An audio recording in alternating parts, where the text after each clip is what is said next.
Hello, and welcome to the Andy Hardy Show. This week we have got Michael Gerke on the show. It's good to have you here. Good to be here. Good, good. So now, you are here on the show today because you were a Mormon for how many years? Most of my life, from the age of about 5 until I was 29. Okay, cool. So for those of you who don't know, Michael's a good friend of mine. You probably see me share a lot of his posts on Facebook. We met about 4 Yeah, it was about 4 years ago. Yeah. Okay. And then just actually just a few months ago, I learned that you were Mormon. And then as soon as that happened, I was like, you've got to be on the show. Right. So why don't you talk me through like how you got started into Mormonism and then what it was like being a Mormon and then getting out of that. Okay. What it took. Refresh me along the way. I'm sure I'll skip a step or forget something. And if I bring up any questions, jump in and interrupt. I don't mind. I'll pick up where I left off. So, yeah, like I said, I was 4 or 5 when my mother converted. And she was kind of a wild partier for most of her adult life and had gone through a couple marriages. She'd been married a couple times before she met my dad, or my adopted dad, sorry. A product of her first marriage. Okay. And then when, they got divorced, she married and divorced another guy. And then she met the man who would ultimately adopt me and, and sort of raise me the rest of the way. So that was, like I said, about 4 or 5. She was working at a place where my dad also worked, and he'd come in to deliver some paperwork. She was the receptionist, secretary person there, and met and sort of, they both connected right away and whatnot. But she still wasn't a member of the church. And so they kind of talked about it a little bit and, you're Mormon. Okay, let's see about it. And so she had the missionaries over and, the missionaries. Actually, I just saw those guys at Panera Bread. Nice. It's well, weird. Missionaries have to eat too. But so they met and so on, and she had the missionaries over and went through the motions, and there's 8 lessons there's 8 lessons you have to take, and then there's an interview process that you go through, and they ask you all sorts of stuff like, do you believe in God and Jesus Christ and the Holy Ghost, and do you believe that Joseph Smith was an actual prophet of God, and do you believe that whoever it is at the time is a prophet of God today? And they sort of take that seriously because they don't believe in like papal infallibility or any of that kind of thing, but they do think that the prophets kind of got a direct line to God, so that's convenient. Like if well, it's a typical hierarchical and patriarchal kind of experience. Oh, absolutely. The guys in charge know more than we do. Correct. And they're better. By a lot, yeah. Mm-hmm. And they're not better by a lot, but they certainly portray that. So they, right. So I was talking about mom meeting dad and so on, and they ask you all the questions. And, are you going to pay a full and honest tithe? Are you going to live the law of chastity? Are you going to, refrain from all the things that are going to cause problems in your life, or your Mormon life? So, oh, yeah. Are you going to obey the word of wisdom? I kind of gave that up. Obey the word of, that would be the Bible? The word of wisdom. No, this is from so the Mormons believe the Bible is the word of God. They do. Mm-hmm. They believe that the Book of Mormon is the word of God. And they've got 2 other books, the Doctrine and Covenants and the Pearl of Great Price.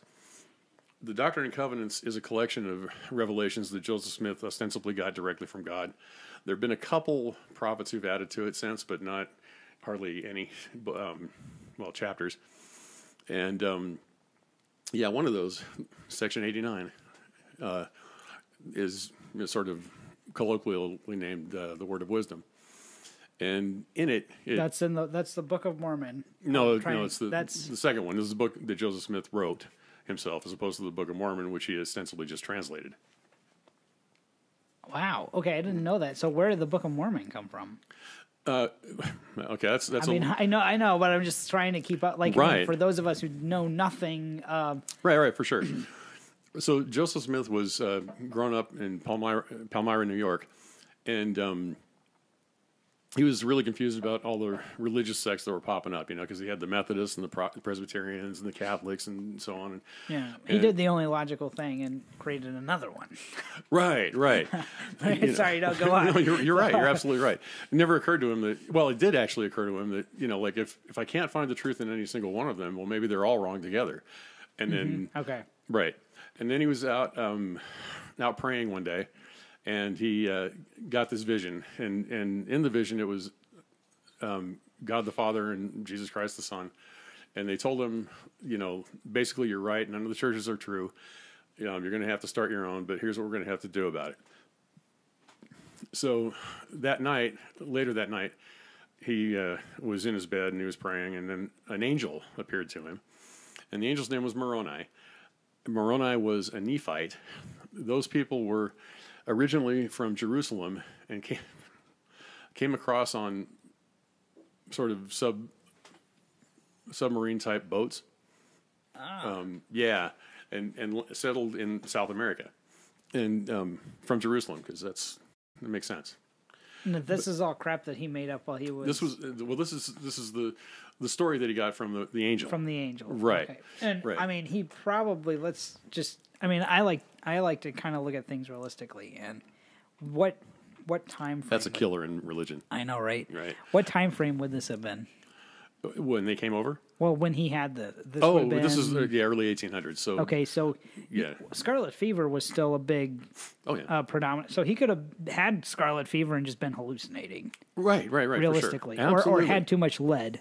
Right. That's also a possibility. So, I mean, just like realistically, he was tripping. Right. And so submarines came from Jerusalem to South Africa, although South America. Not South America. Yeah. Sorry. Oh, South America. Yeah. Did I say South Africa? Yeah. South America. I don't know why I've been thinking about Cape Town today. I want to move there or something. I don't know.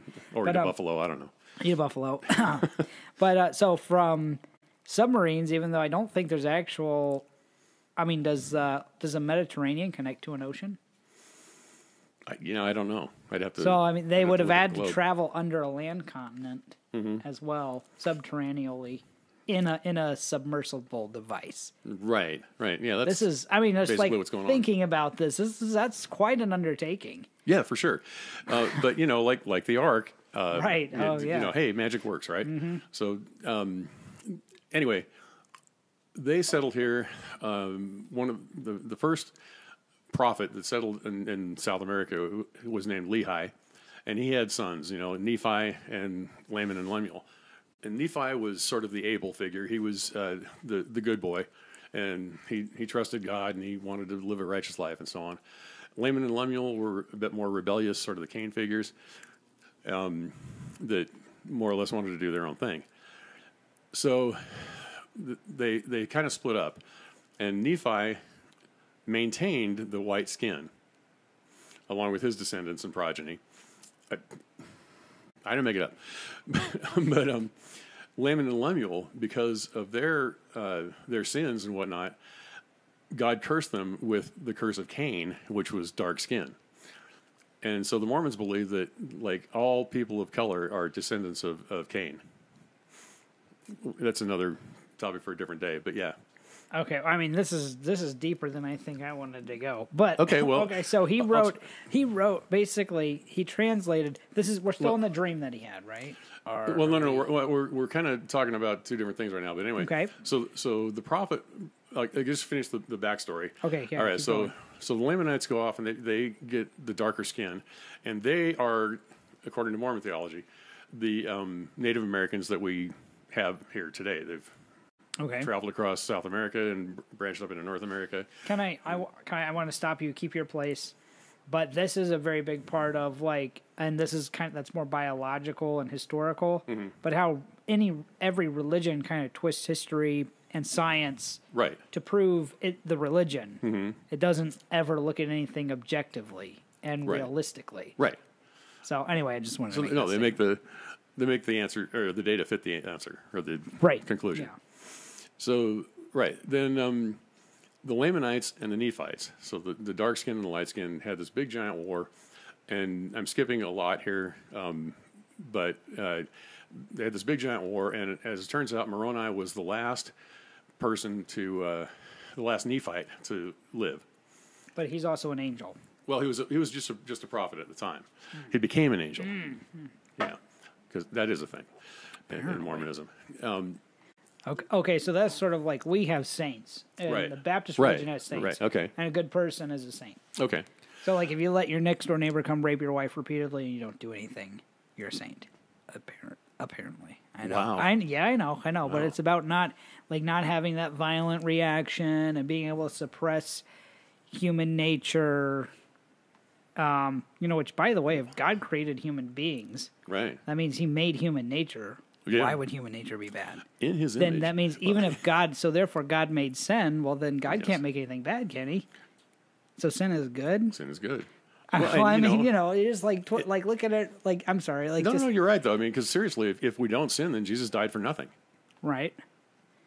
That's pretty simple. Yeah, that's another way of looking at that. Okay, so I'm looking, actually, I pulled this up because I came momentarily obsessed with the whole, like, thing.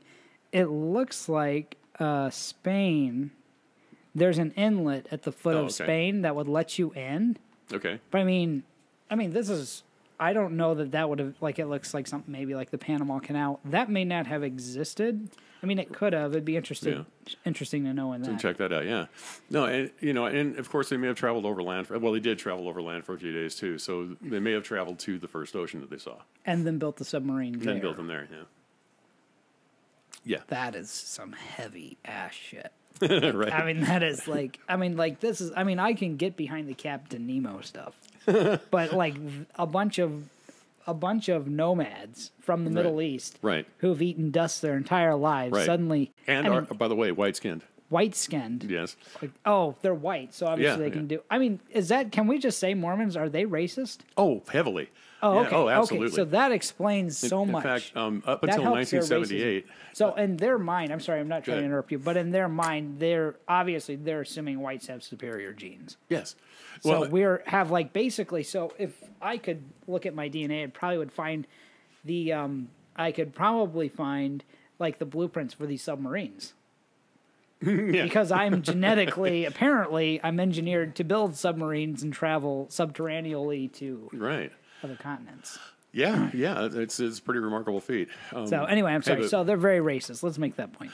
Well, they are, and I was going to interject that up until 1978, when God changed His mind, they were no longer allowed to, or Negroes especially, were not allowed to hold the priesthood. That was So, just but a they simple were thing. allowed in the church. Yeah, they could be kind of, church or- members, Okay. but they couldn't hold the priesthood, and they couldn't go to the temple and have the temple ceremonies. We'll probably talk about that Okay. later too. All right, great. Okay, so let me again, like, I'm going to refresh you a little bit here because I know Okay. I know how it is, like, coming out of like my experience, Yeah, but I'm curious.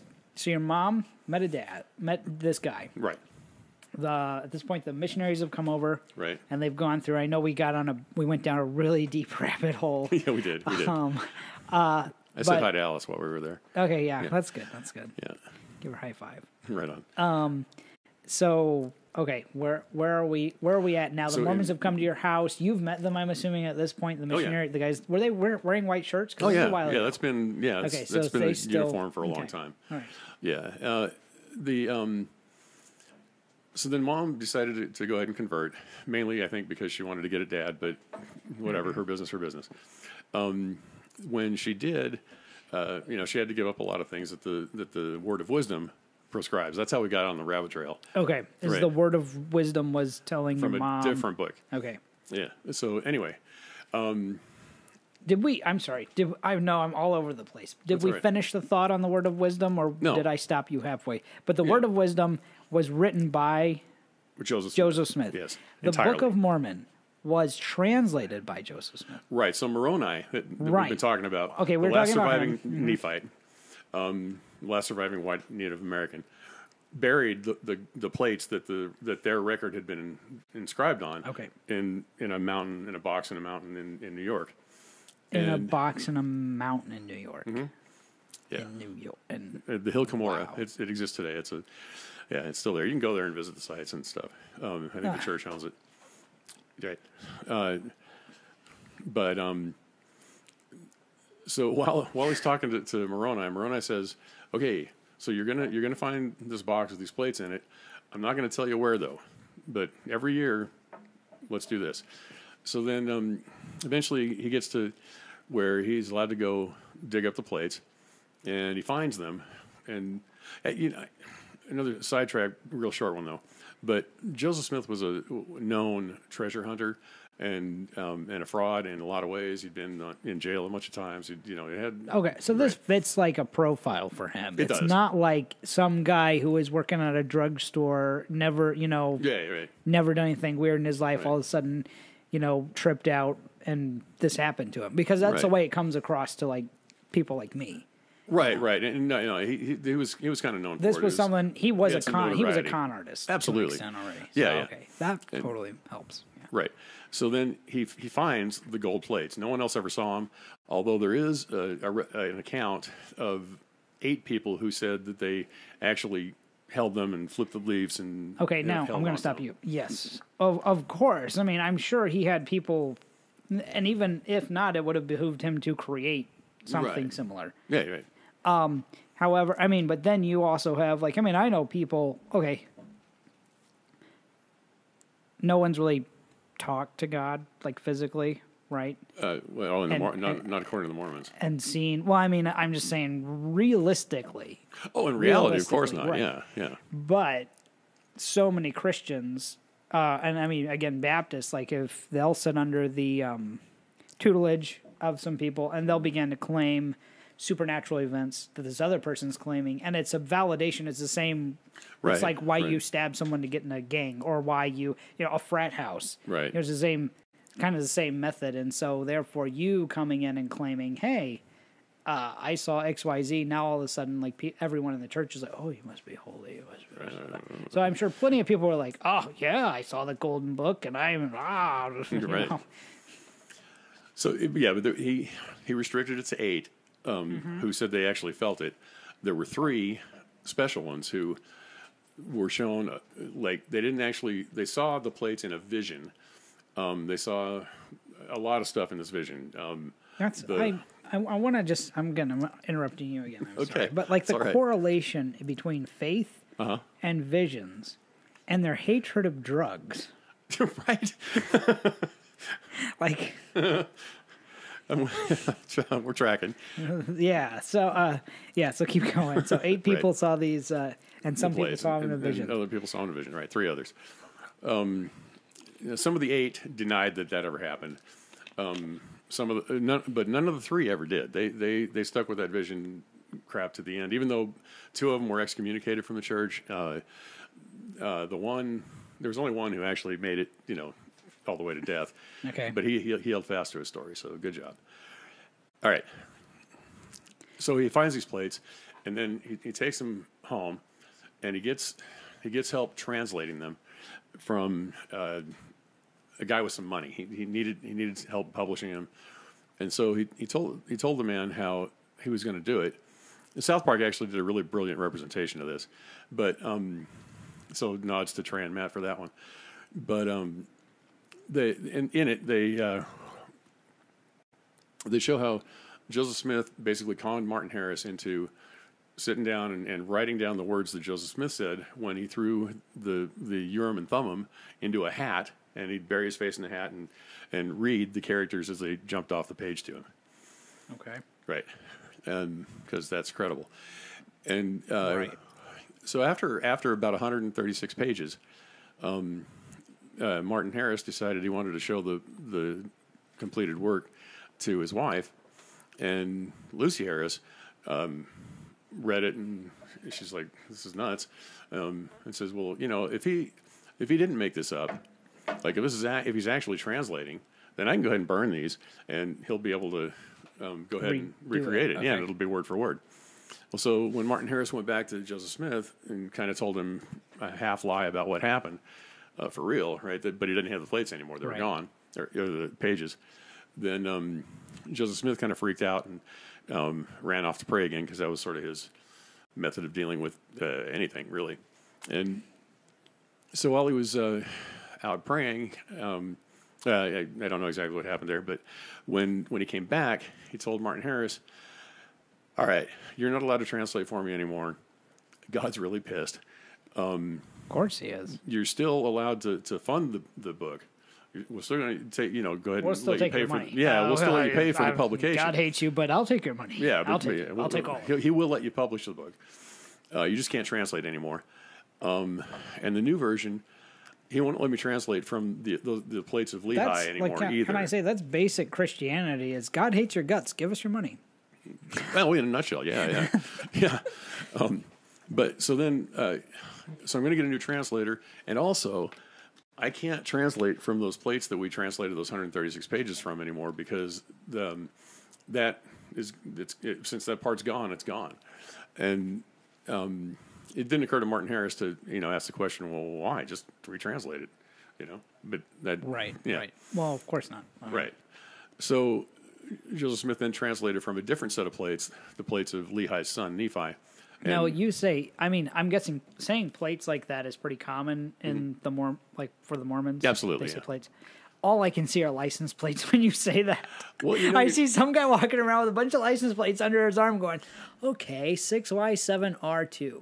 Oh, yeah. And it came to pass. Exactly. Right. There you go. So, yeah, I say plates like it's common, but it's not really far off from the idea of, like sheets of paper in a book. They were bound, they were made of gold, really flat, pounded out gold, and had engravings on them. Okay, so hieroglyphic. Yes. Yeah. Reformed Egyptian, Joseph Smith called it. Okay, all right. So hence ties to the Middle East. Right. Anyway, that's the Book of Mormon. There's a lot of fun stuff in there, but we don't have to talk about that right now. Now he translated that. He translated from the gold to the Book of Mormon. Right. But now that's considered literarily, is that a right word? That's the right word, yeah. Okay. In the literature world, that's considered to be held as an interpretation? Or is that just considered to be an interpretation for your church? Or I say your church. I mean the Mormon church. I'm sorry, it's not your church. But I don't want to get killed. I'm a teddy bear, dude. Okay. Well, that's incredibly, to me, that'd be incredibly offensive, but I didn't mean it that way. No, you're fine. So. Right. So they consider it a literal translation. Okay. Kind of how the Muslims think that God or Allah spoke directly through Muhammad to get the Quran. Right. And how we view the Bible. We view it as God's word. The American people, by and large, view the Bible as God's word. They don't view it as ramblings of, there's some, me and my brother got into this in one of our podcasts, but there's some actual, legit self-help type work from people who are incredibly successful. And then there's just some shit that is crazy ass, just nuts. These people were high on shroom. The burning bush in the desert. He was dehydrated. Yeah. He probably was on shrooms. Right. He was depressed. He was 40 and living with his in-laws. I mean, nobody asks for that. Right. This guy is, of course something like that's going to happen. I didn't actually read the Bible word for word until I was 17. And I got to the burning bush and thought it was a venereal disease. But could have been. It absolutely. It could have metaphorically. But there was. He was trying to tell his wife what happened. Why he's got genital warts. Right. I don't know. And then and we don't actually know why people wrote some of that stuff. I mean, obviously, when you put the narrative that God inspired them to write it, totally makes sense. You've got the Book of Revelation, John on the island, again dehydrated, drinking. He's got terrible poisoning from drinking salt water. Right. The only thing there to drink is probably rum. He probably hasn't eaten in 5 days. Of course, a 6 or 7 headed dragon's going to come out of heaven. I mean, Jesus Christ! Do you think anyone who's been at sea for more than a week, like a rescue, person, they haven't had much to eat, they've been eating other people because there's no food. Coherently, are they going to put anything down in text that is actually going to be useful? Well, you're absolutely right, and it's that one started plaguing me early on when that was one of the things that helped me actually get out of the church, but was that I started recognizing little weird things like that, but also understanding that, well, gosh, the Gospels weren't written until at least 30 years after the guy died. man, I can't quote what my best friend told me 2 weeks ago, but And these are talking 30 years later, and they're right. quoting. We're big, holding lengthy them things. as literal and very, literal. I'm sorry, 2,000 years later, we're looking at it literally, and we're taking it word for word and saying this is what it has to be. And by and large, most of the scripture is written by people, in some cases, hundreds of years after the events. These are Right. simply, it's a bad game of telephone. A really bad game of telephone. So, I mean, we have no idea exactly what really took place and how accurate any of these stories are. And I know the Christian apologists will come up with some idea that, it was planned out this way because that's what God knew we were going to need in this day and age, which is a total cop-out. I want to crock of really shit, quickly I want to preface this. I know there are people watching this podcast who are on the fence and thinking about it. And if you take this to someone in church, they're going to look at you and they're going to just tell you don't have enough faith in God. Right. And that, like you said, that's just that is a total cop out. Yeah, it is. That's a weak way to cover your ass. And it's honestly, I think it's pathetic. I think anyone who says that to another human being deserves to have their teeth knocked out. It's intellectual dishonesty is what it is. Yeah, absolutely. Okay, so all that aside, we'll get back to the Mormon stuff because I know most of the viewers have got some basic understanding of the Bible and whatever, and so we don't necessarily have to go into all the so we're talking about inconsistencies and so on. Book of Mormon's supposedly a translation, but it's really a fictional work. I would say so because like parts they're like lengthy passages, like many chapters that came straight out of the book of Isaiah, word for word, King James. So it's So like that is just such a it's like a semi-plagiarized literary work of fiction. Yeah. I think he made the whole thing up. But he wanted fiction. to make it sound biblical, so he included those prophecies as though, hey, those guys had them at the same time these guys are having them, and woo. But so that's the Book of Mormon translation. Then revelations that came directly from God to Joseph Smith. Joseph Smith wrote down in the Doctrine and Covenants. Then the final, and this is the Pearl of Great Price, and it kind of really doesn't play much. It's considered scripture, but it really doesn't play much role. It's got like a retranslation of Matthew 24. It's got the Book of Abraham, which is again supposed to be written on reformed Egyptian papyrus or whatever. And of course, when he wrote that, it was before they discovered the Rosetta Stone and could actually, prove that it was full of it. Okay. All right. So anyway, that one's kind of put aside. Doctrine and Covenants has advice. It has all sorts of things in there. Revelations about things to come. But the one that I think most Mormons would be familiar with is Section 89. That's the Word of Wisdom. Okay. And that it's supposed to be a health guideline. It says, right in it that it's a suggestion. No one's going to judge you for this. Just, live your life, do your thing, whatever. But they, so a couple prophets after Joseph Smith, it was Wilford Woodruff, he was actually the fourth, decided that they should take it more seriously. And so he brought it to a vote in a conference of the whole church and decided that it was now a law. So it's no longer just a suggestion, it's now a law. That's why Mormons aren't allowed to drink caffeine. They're not allowed to have any alcohol. They can't drink caffeine. Mm-hmm. Oh, they do. But, oh, yeah. Yeah, but that's but they're not allowed to. They pretend to not. Right. They can't. Have somebody any tobacco product. Somebody's life got totally fucked up because they actually tried to do that. Right. Somebody lost their job over that. Probably many people. So. But they won't kick you out of the church. They won't keep you out of the temple for caffeine. If you're if you're a drinker, then you'd be no chance. And smoking, they frown on heavily. They talk. Excuse me. They talk a lot about. Tobacco has a purpose, but it's for healing bruises. It really doesn't offer much else. They say it actually specifically says wine's okay if you grow the grapes yourself, but hard alcohol is neither for the belly or the body, except for the cleansing of wounds. I think it does add to that. Anyway, I keep this. Seems like alcohol abuse to me, but whatever. If you have ulcers, I guess you could technically.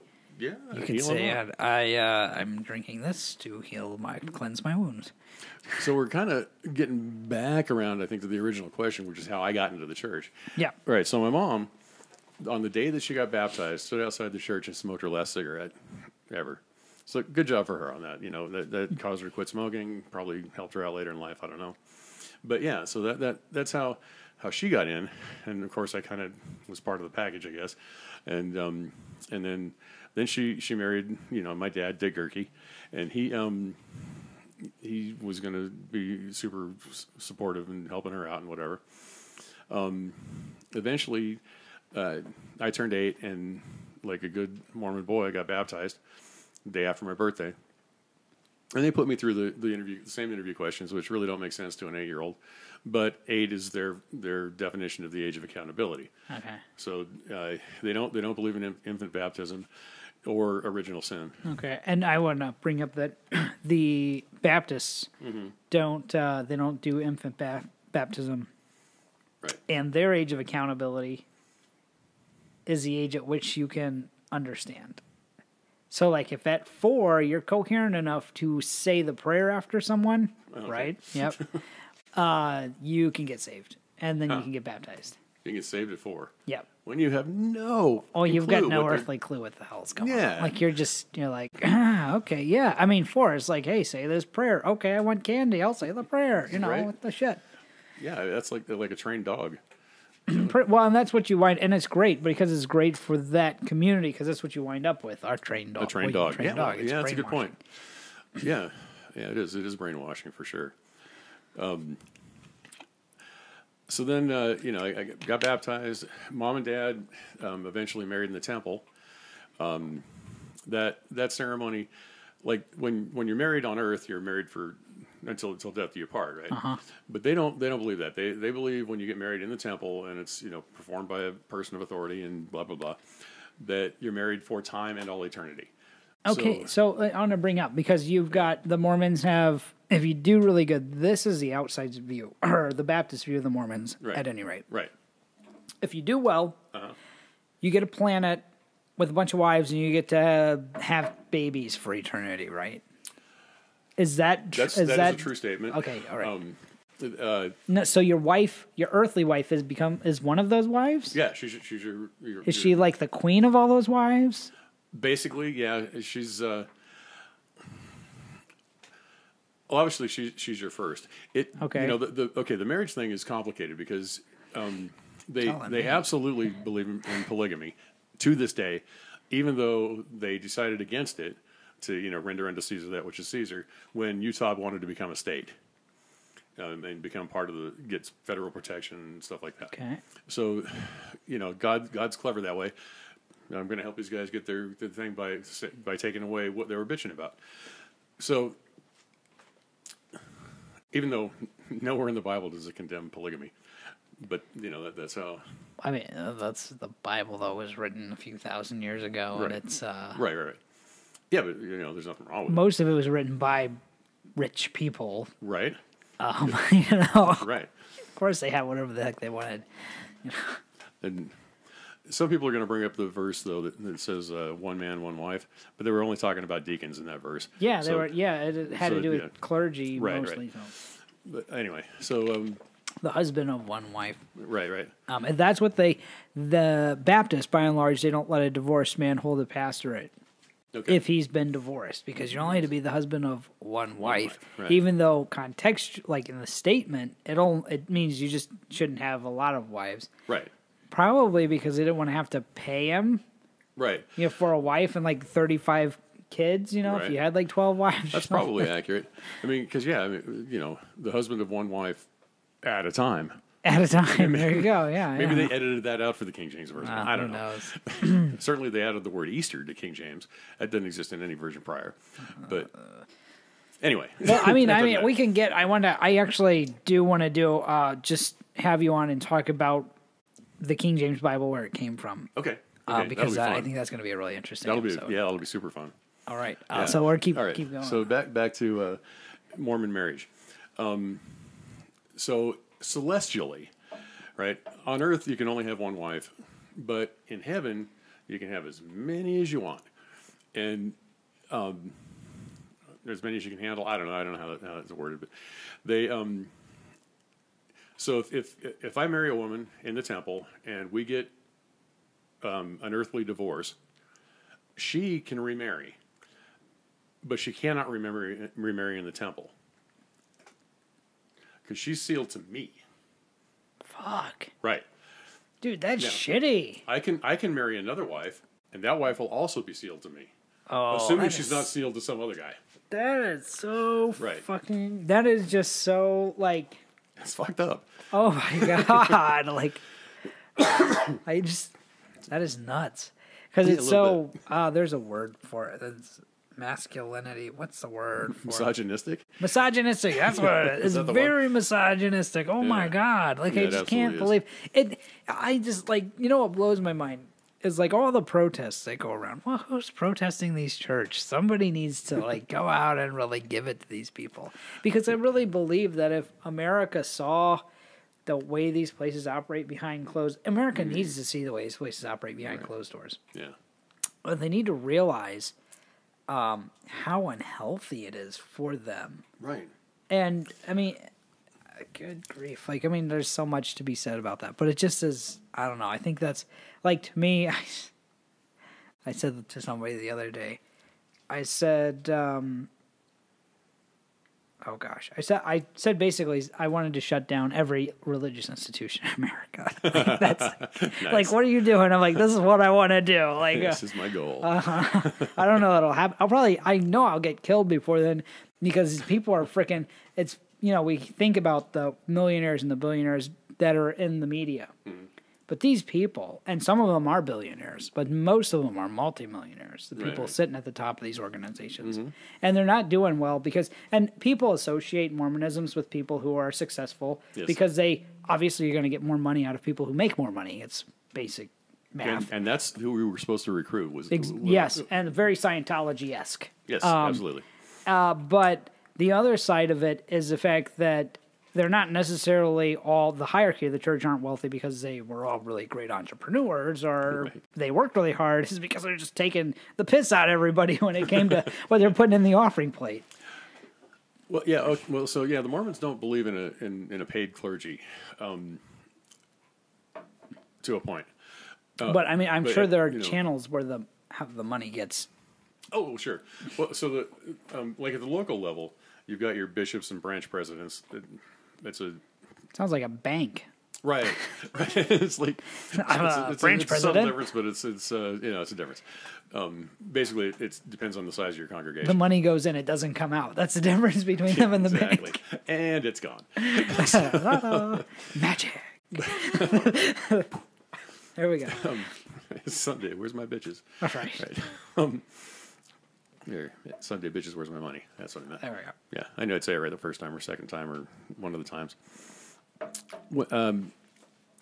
So at that level, the bishops and all the counselors that go along with the bishop and the quorum presidents and the Relief Society president and the primary president, all these different organizations that are under the bishop.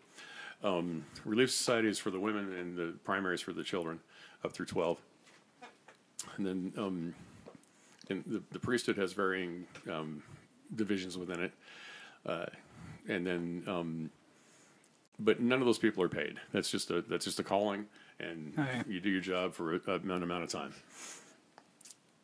Higher than that, you've got a stake president, and he supervises multiple bishops and/or branch presidents. Mm-hmm. And above him, there's a regional representative, and above that, there's an area representative, and above that, there's the quorum of the 70, and that's where they start getting paid.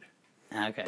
Yeah. And, I mean, that's for these churches. Yeah, a lot of them rely on the big buildings, mm-hmm.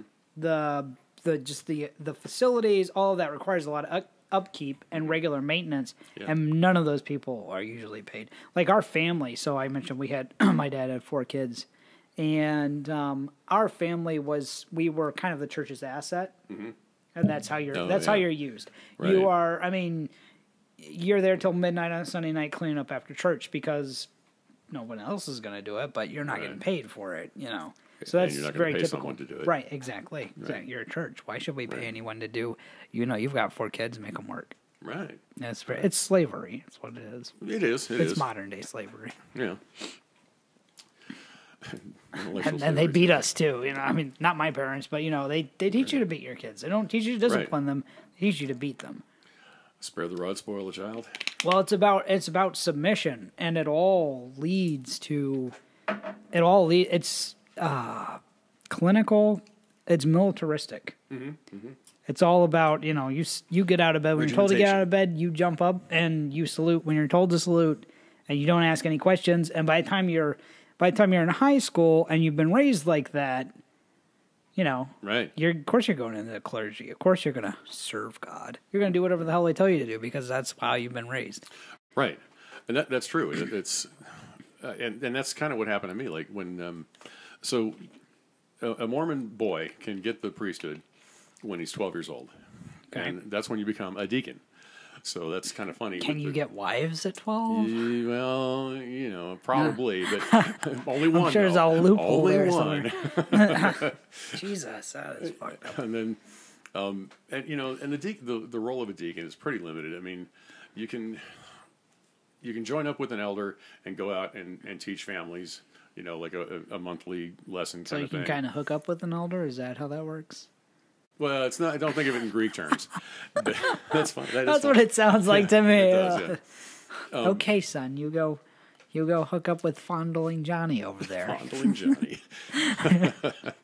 Yeah, it's not really like that, but right. Sorry. I mean, realistically, you only meet up with this guy once a month when you have to go do your home teaching. Okay, so it's not like It's, and you go around, you talk to 3 families, and you give a little message, and then say a prayer with them, and then make sure that they've paid their fast offering for the month.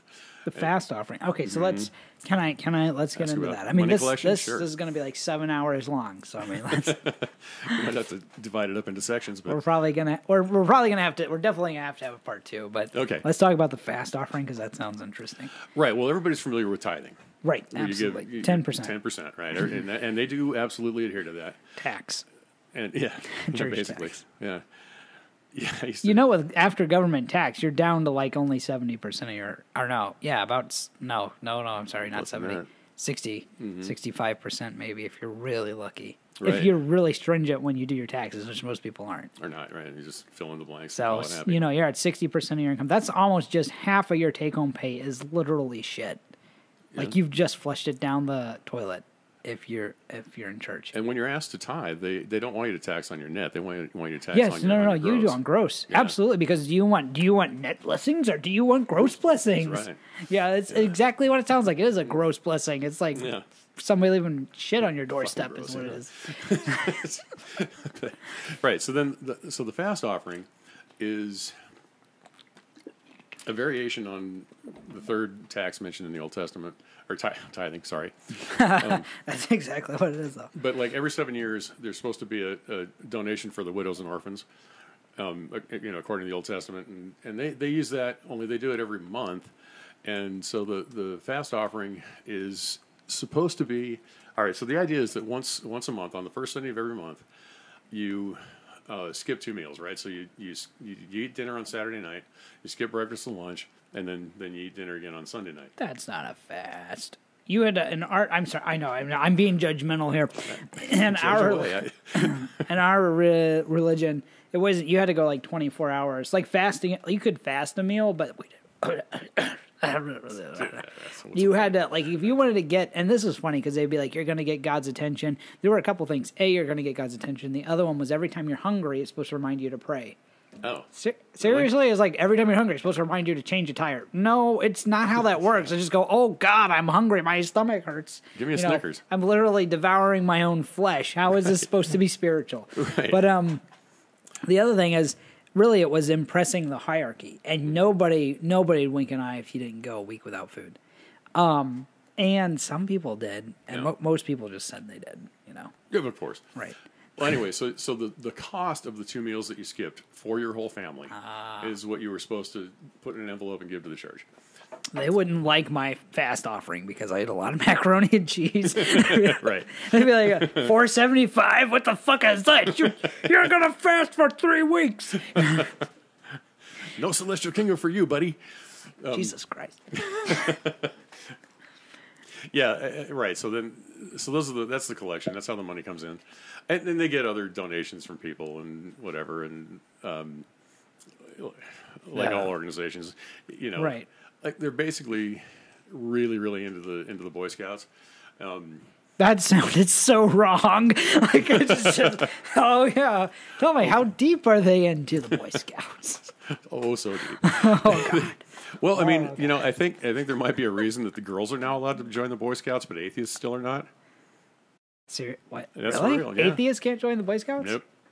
They can't lead. What can't part be of a like troop Uncle leader. Ben's book said anything about atheists? I'm so confused right now. Right. So right. does that mean do the Mormons own the Boy Scouts, or what's the deal? Basically, yeah. So it's like owned as like their parent corporation kind of, or Yeah, basically. Umbrella? It's like an umbrella thing. so a Right. conglomerate more time. Okay. Yeah. Wow.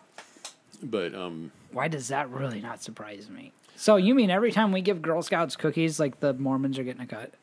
yeah, Or Boy Scout? I just Boy bought Scouts, popcorn from a Boy Scout. yeah. Fuck that Boy Scout. I mean, I don't hate the guy, but Jesus Christ, I just bought $10 worth of popcorn for like, So it you was go only camping worth or like something? $3 or something. I thought I was being nice, but here I'm actually funding. Hey, people need to know. So if you give something, if you donate to the Boy Scouts or you buy from the Boy Scouts or the Girl Scouts, you're giving money to the Mormons. To the Mormon Church, yeah. People need to freaking know that, and the Boy Scouts need to go out of business. I think they're great, but just go hang out in the woods. You don't need the Boy Scouts. Right. Like, I don't know. You need to learn how to tie a knot. Look it up. Yeah, Jesus, we got the internet. Boy Right. Scouts. Now I'm really mad. I always wanted to be in the Boy Scouts just because of the uniform thing. Like, Yeah. it's uniformity. I wanted to be a Marine because I like the uniform. Like, because that's how we were raised. We Right. like that kind of regimentation. But now I'm just like, God, really? I can't believe they take a cut of the Boy Scout shit. I mean, I absolutely can believe that, but I'm just like, that I don't know. I mean, it would be a tiny one, but because most of it goes back to the troops and the organization or whatever. But yeah, they're very communistic, Marxist. In the way that they most religions are. Yeah, absolutely. Yeah. So the way that they expect from each according to his ability, and then they give back to each according to his need. Yeah, because everybody at the top needs a Rolls Royce. Yeah. You have no idea, and they'll make that argument too. I need this $85,000 car. You have no idea because I have to be able to go to the mayor's office. And and God needs to have a presence. And I'm like, Jesus didn't have a Rolls Royce. I'm confused. He only ever rode anything once, and it was a white ass, which is a donkey nobody else wanted. Okay, Right. so I mean, Yeah, I mean, like I was at a thing where there was a local pastor invited, and he drives up in this just smoking Jaguar, and I'm oh thinking, Jesus. all right, I see how it is. Oh my God. And then the guys with the jets, that just like, why does Miracle Flights exist if like the do-gooders in America, half of them have private jets? Right. Why do we need medevac? Why aren't these guys like Yeah. Good call. taking care of that shit? Right? Why does Creflo Dollar need a $65 million jet? Hey, come on. You try to impress a high-class call girl with just a nice car, man. I'm telling you. Like, Jesus, man. It's not like he can just go down the road to a strip club. People would recognize him. He needs that thing. I mean, that's a good private lap dance at 65,000 feet. There you go. How else are you going to get in the Mile High Club? You've seen the bathrooms in Coach. Like, Yes, I have. Yes, I have. And, yeah, I don't fit in those. It's a bad thing. Anyway. What's really bad is when your feet aren't on the floor and they bank. Mm-hmm. Yep. It's go sliding off the toilet. That's pretty funny. All right. So where were we with the thing? Well, we were collecting money. Yeah. All right. So we're past collecting money. When we were, so deacons. All right. So then when you're 14, you become a teacher. That makes perfect sense. At 14, you know so much. You should definitely be teaching. Oh, it gets better. All right, but the 14 is 14 is the age at which children should just have duct tape put over their mouth. I agree with you totally. Right. I mean, and I'm not trying to be rude, but we all know, like, from 14 until about 20, you've got nothing good to say about anything. You know, it's true. And like, I've had people say, oh, you should teach high school English or something. And yeah, see, I don't think I'd be fond of prison. I don't think that's a good idea. I don't think I could, like, maintain it. Handle it. I don't think I could.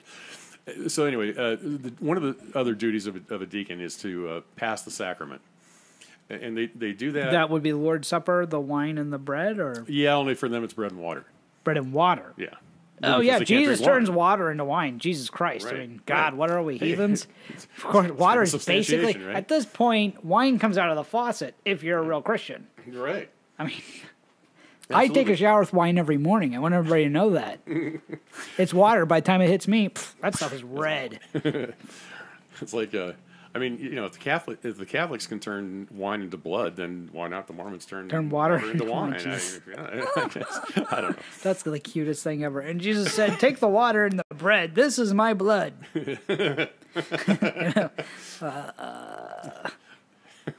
Well, and then that brings to me, like, I wouldn't be a good Mormon because I'd be like, okay, if the disciples can drink wine, why can't we? Right. Yeah. No, I totally agree. Yeah, I started to say earlier that when the word of wisdom was originally revealed, there was a giant temperance movement going around. It was just, in the 1830s, and just it was all over. That's about the same time the Seventh-day Adventists were having their kick, and I can't remember her name, but Mary Eddy, I think, who was all up in it. She had the same basic thing going on. So the Mormons were in Nauvoo, Illinois at the time. Thriving city. It was going great. Life was good in Nauvoo. And Joseph Smith had this nice big giant house, and it was all beautiful and whatever. And his friends would come over and they'd smoke cigars and chew tobacco and spit to the spittoon, but not make it all the way. And and they'd drink and be sloppy and all the things that went along with men getting together and having a good time, right? But they were supposed to be talking about God stuff, but Well, that's what happens in most of the higher ranks in the halls of most churches. Yeah, for sure. Because they're normal. We think they get together and they're like, "Oh, brother, God said to me," and it's the same thing you do with your buddies at the bar. Right, There's no for difference. Sure. Right. Well, and so that's how the story goes. That the Joseph Smith's wife, Emma, went in one day after one of these soirees and saw the mess, and she had to clean it up, and it pissed her off, and she basically gave him the ultimatum, like, you clean your shit up or I'm out. And did he kill her? It wasn't a week later that he had the revelation, and she must have been good in the sack, I guess. I don't know, because he had a whole bunch at that point he decided if he couldn't have it, nobody could. Right. Fuck. Yeah. So I mean, I guess that's a main enemy of anyone who's a Mormon and wants smoke is Emma. That's right. Man, blame it on Emma. The guy just hadn't gotten married. I'm telling you, abstinence, Joseph. Abstinence. He was married to a bunch of women at this point, and a lot of them were like in their teens. And of course he was. Yeah, but that's another story. He did create the religion that involves you having a planet full of pregnant women for eternity. Yeah, how cool is that? Weird. It's so weird, messed up. Like, well, on the planet with women thing. All right, they believe in eternal progression. So you're supposed to do as much as you possibly can do with your life while you have it. Does that mean have as many babies? It means have as many babies, make as much money, donate as much as you can to the church, be as successful and learn as much, and do all the things you can possibly do to make it easier and give you a head start. Like once you get to the celestial kingdom, because at that point, if you're in the top rung, that sounds like if I were giving like someone in middle school advice, I'd be like, dude, work your ass off. Get a part-time job, save all your money so you have a head start, when you either decide to go to college or start a career, whatever you want to do. That would be my advice. Yeah. So the next world is basically... our career, college. Yeah. Well, college. It sounds like college, actually. You're having sex for eternity with as many women as you want. That sounds like college. That sounds a lot like college. Wow. Maybe Joseph Smith should have just invented college. Maybe that's what he meant to do. Maybe. Yeah. You led a good life, dude. Let's go get some hookers and blow. I don't know. Apparently. Yeah, I don't know if that's how it works, but so Mormons don't believe in heaven or hell. They have 3 degrees of glory. I'll go into that later. But the top, that is cute. 3 degrees of glory. Right. So that sounds. I'm sorry. We could just drop the judicial system. No one's really good or bad. We just have 3 degrees of okay. Yeah. You're slightly less okay than everyone else. The top kingdom is reserved for Mormons. And then the top of the top, that's divided up, and I think so. Mormons like to be on top, is what you're saying. Yeah. So in the top of the top, that's those who have been exalted. For those people, they actually get to experience the eternal progression thing. They can move on and ultimately become a god or goddess themselves, and then that's when you get your planet, and that's when you sort of create your own. So it comes back to the general deity of Christ, God, the whole Trinity situation. You basically become what we worship, right? As far as God. Yeah, they believe that God, the Father now, was actually a human on another planet, and we're on his worshipped another god. Okay, we're on his kind of planet situation. Yeah. Wow, that is so fucked up. Right. So God, with one of his wives, produced what is now the Earth, and good job, God. Way to go. Yeah. You fucked up that Donald Trump thing, but yeah, man, what happened there, Jesus? What the fuck? You didn't see that genetic code coming? So that's not supposed to be political. I know. I know. Whatever. Keep going. Okay. All right. We can talk about the other kingdoms later, but right. So now, the teacher's duty, same as the deacons, go out and do the home teaching thing. They are also the ones who prepare the sacrament. That means they fill up the water cups and they break the bread up into little pieces. Okay. Right. And they can also pass the sacrament. Once you have a certain duty, you can always have that duty, right? So it's kind of like management training. Then when you're 16, you can become a priest. And a priest has all that other stuff, plus is the one who they're the ones who actually bless the sacrament. They say the recited prayer over the sacrament, and there's one over the bread and there's one over the water. And they also can baptize people. They can't confirm them, but they can baptize them. All right. It's complicated. Yeah. Yeah. Okay. Right. So when you're 18, that's when you're eligible for that's all part of the Aaronic priesthood, the priesthood of Aaron. Right. Then there's the priesthood of Melchizedek. And that one. So Melchizedek, the guy that showed up once, we heard about him a couple of times, but pretty much vanished into eternity. Right. But he was he's the head of the upper priesthood in Mormonism. And 1992, when I left the church, there were 3 divisions within the Melchizedek priesthood. There were elders, 70, and high priest. Okay. And now to be an elder, they're the people that just walk around in the white shirts, pretty much. Missionaries are elders, yes. Okay. Even though they're like 12. Even though they're like 12. Well, they're like 18. I mean, yeah. They have to be 18. They're basically 12. Yeah. I mean, you know. Yeah. I mean, they're young. They don't know shit about life. They're just, I think that right there, Mormons, if you want to maybe get another leg up, don't call them elders, because when they knock on the door and introduce themselves as elders, they're like all legitimacy just went right. They might as well just spray painted their teeth chrome and been like, "This is a lovely day."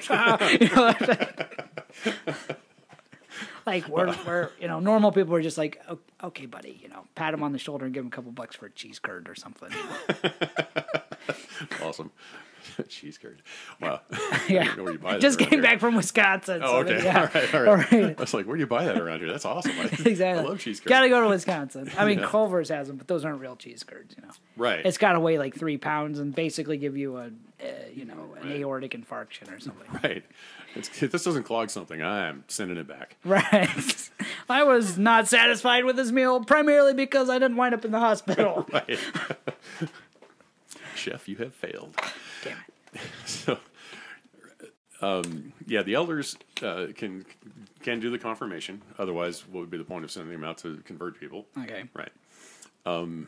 They can heal the sick. They can heal us. Yes, they can. Hey, get one in here. I wonder, like, I'm going to ask them for some serious healing. Yeah, like, sure. Do it. Yeah, Jesus. You know, I mean, I was involved with one. I did go on a mission when I was 19, because that's what good Mormon boys do. Oh, okay. And you know, we had a investigator. Couldn't think of the word off the top of my head. It's been a while. That had some bursitis or shoulder pain or whatever. So we prayed over her and did the stuff. Anointed her head with consecrated olive oil, and you know, one person says the blessing and the other one confirms it and seals it.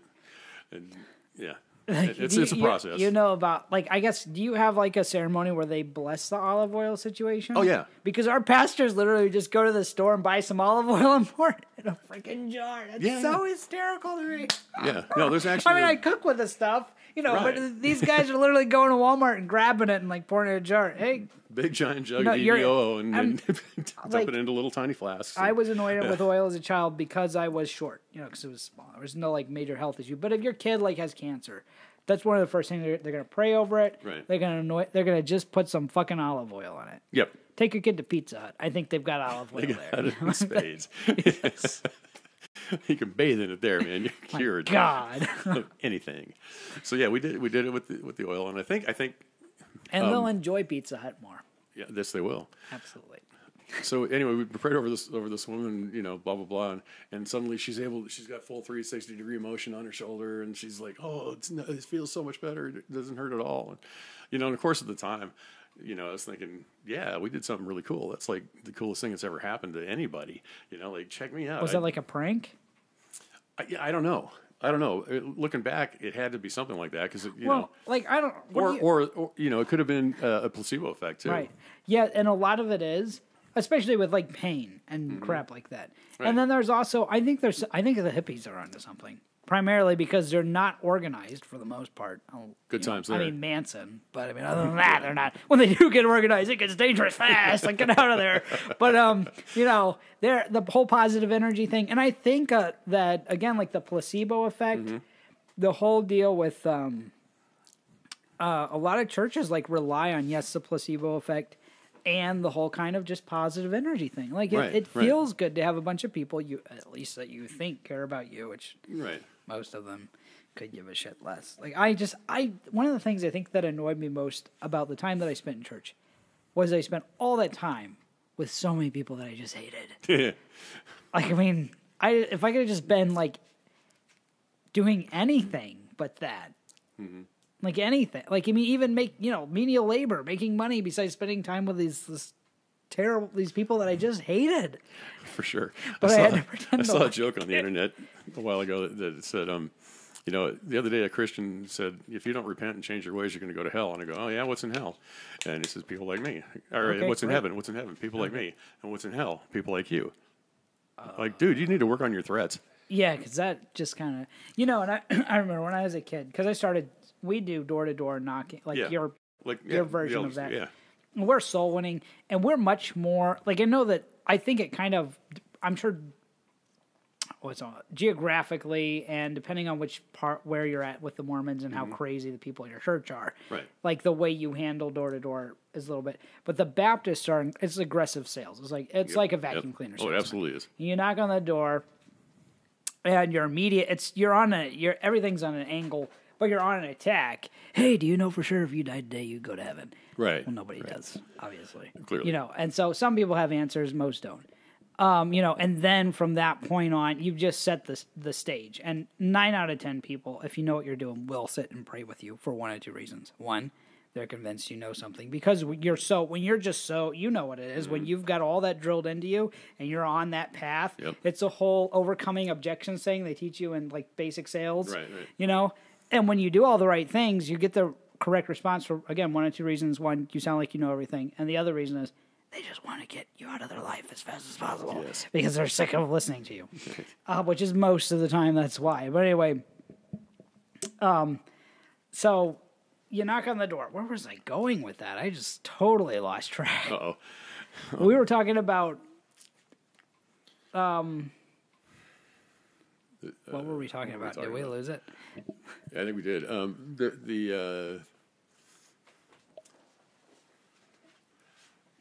Well, we were talking about the Mormon missionaries going out. But anyway, so one of two reasons that they pray with you. Right. Are that we're the talking about ethics, healings, except your shit. Yeah, the elders Anyway, can do the faith healing. That was what we're talking about. Okay. Right. And then the... Anyway, so that's why I said that. There were one or two reasons. A, it's because they think you know what you're talking about. Or B, that was the end of that. I just didn't know that was the end of that. Right. B, it's because they want you out of their life.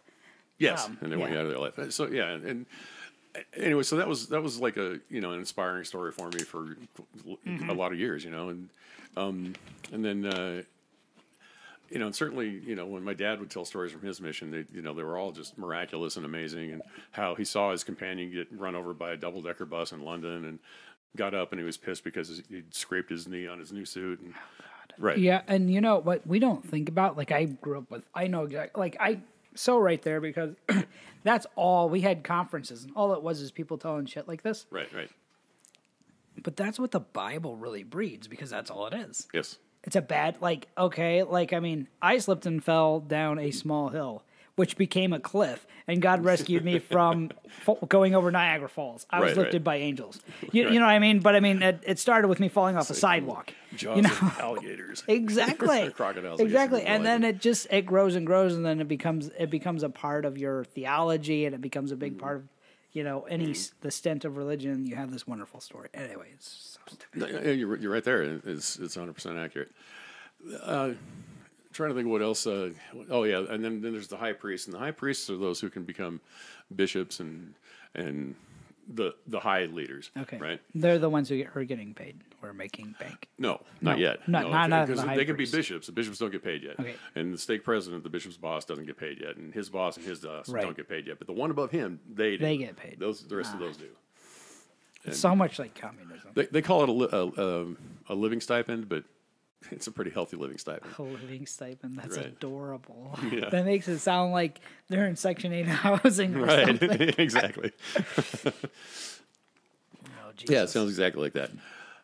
Anyway, so that's the priesthood. So when I turned 18, I became an elder, and when I turned 19, they called me on a mission. I went to Venezuela and Curacao, and spent 8 months in each place. And while I was there, I had stories like that where there was the healing, or there was the person who was completely impossible, but ultimately turned around, and the family that hadn't spoken to each other for 20 years, and we were able to get them together, and stuff like that. It happened. And you're right, it was a lot of the aggressive sales technique, of working your way in the door to begin with, and then after that, staying there, right? Getting the people to actually listen to you and talk to you and engage. Our first discussion, the big challenge was to get them to actually say a prayer at the end of it. Oh yeah. Get them to say the prayer and follow our formula. Yeah. Same thing. I mean, it's identical. Dear Jesus, Right. I know that I've sinned. I want you to forgive me. Come in my heart. Save me for eternity. Blah blah blah. Because basically, if our religion was, if someone believes in their heart and confesses with their mouth that Jesus is Christ, God, whatever, they shall be saved. Right. So at that point, you've done Jesus is God, saved for eternity. There you go, right there. Seriously. Right. No, for real. It's just it's. If only so life was actually that easy. I want a penthouse. There we go. And you have one. Oh, for eternity. For eternity. All right. Our formula was really, it was more open-ended, I guess. All you had to do was address God, right? So, Dear Heavenly Father, right? Because they don't say Dear God. That's Heavenly Father. Oh, yeah. Heavenly Father, right? All right. Then you have to thank God for something. Could be a long list of stuff, but one thing. But you have to thank Him first, right? You got to kowtow. Yeah. And that's our well. And you didn't watch the Trump video, did you? That I did. No. Damn it! I should have had you watch it. Did you see the video? Oh, excuse me. What the crap? Did you see the video of Trump's cabinet members all Oh, and it's just like a Wednesday night prayer meeting. Oh, wow. Thank you, Mr. Trump, for the opportunity. Oh, yeah. Oh, thank you, Donald. Dear Donald Trump, oh God. And then, but it's like 18 people around the cabinet member, you know. Wow. All of this, like just slathering him. Oh, man. Or like fucking. Oh, anyway, so it's I would great. have been cleaning up vomit. Identical, but I mean the prayer structure, identical Right. to the prayer structure. So after you're done, praising and thanking and stuff, then you can ask for you get to the point. Finally, you can why you interrupted him. Yep. Right. And then finally, you have to close it in the name of Jesus Christ. Amen. Yep. That's identical, by the way, and I don't know who came up with that first, or if it's just whatever. And I got to be honest with you, I have a feeling that hierarchical church individuals. There's got to be like a damn it, what's that called? The Grove, Bohemian Grove. You familiar with that? No, it's the conspiracy theorists love the Bohemian Grove. Oh, okay. It's a high end. It's where all the rich people in the world go hang out. Okay, all right. It's their campground. So like the Brandenburgs. Yeah, there's security. There's security. Right, exactly. There's security. I don't think there's anything really off. Like it's not like they're all getting together like planning destruction of the world. It's just an elite campground. Okay. For dudes.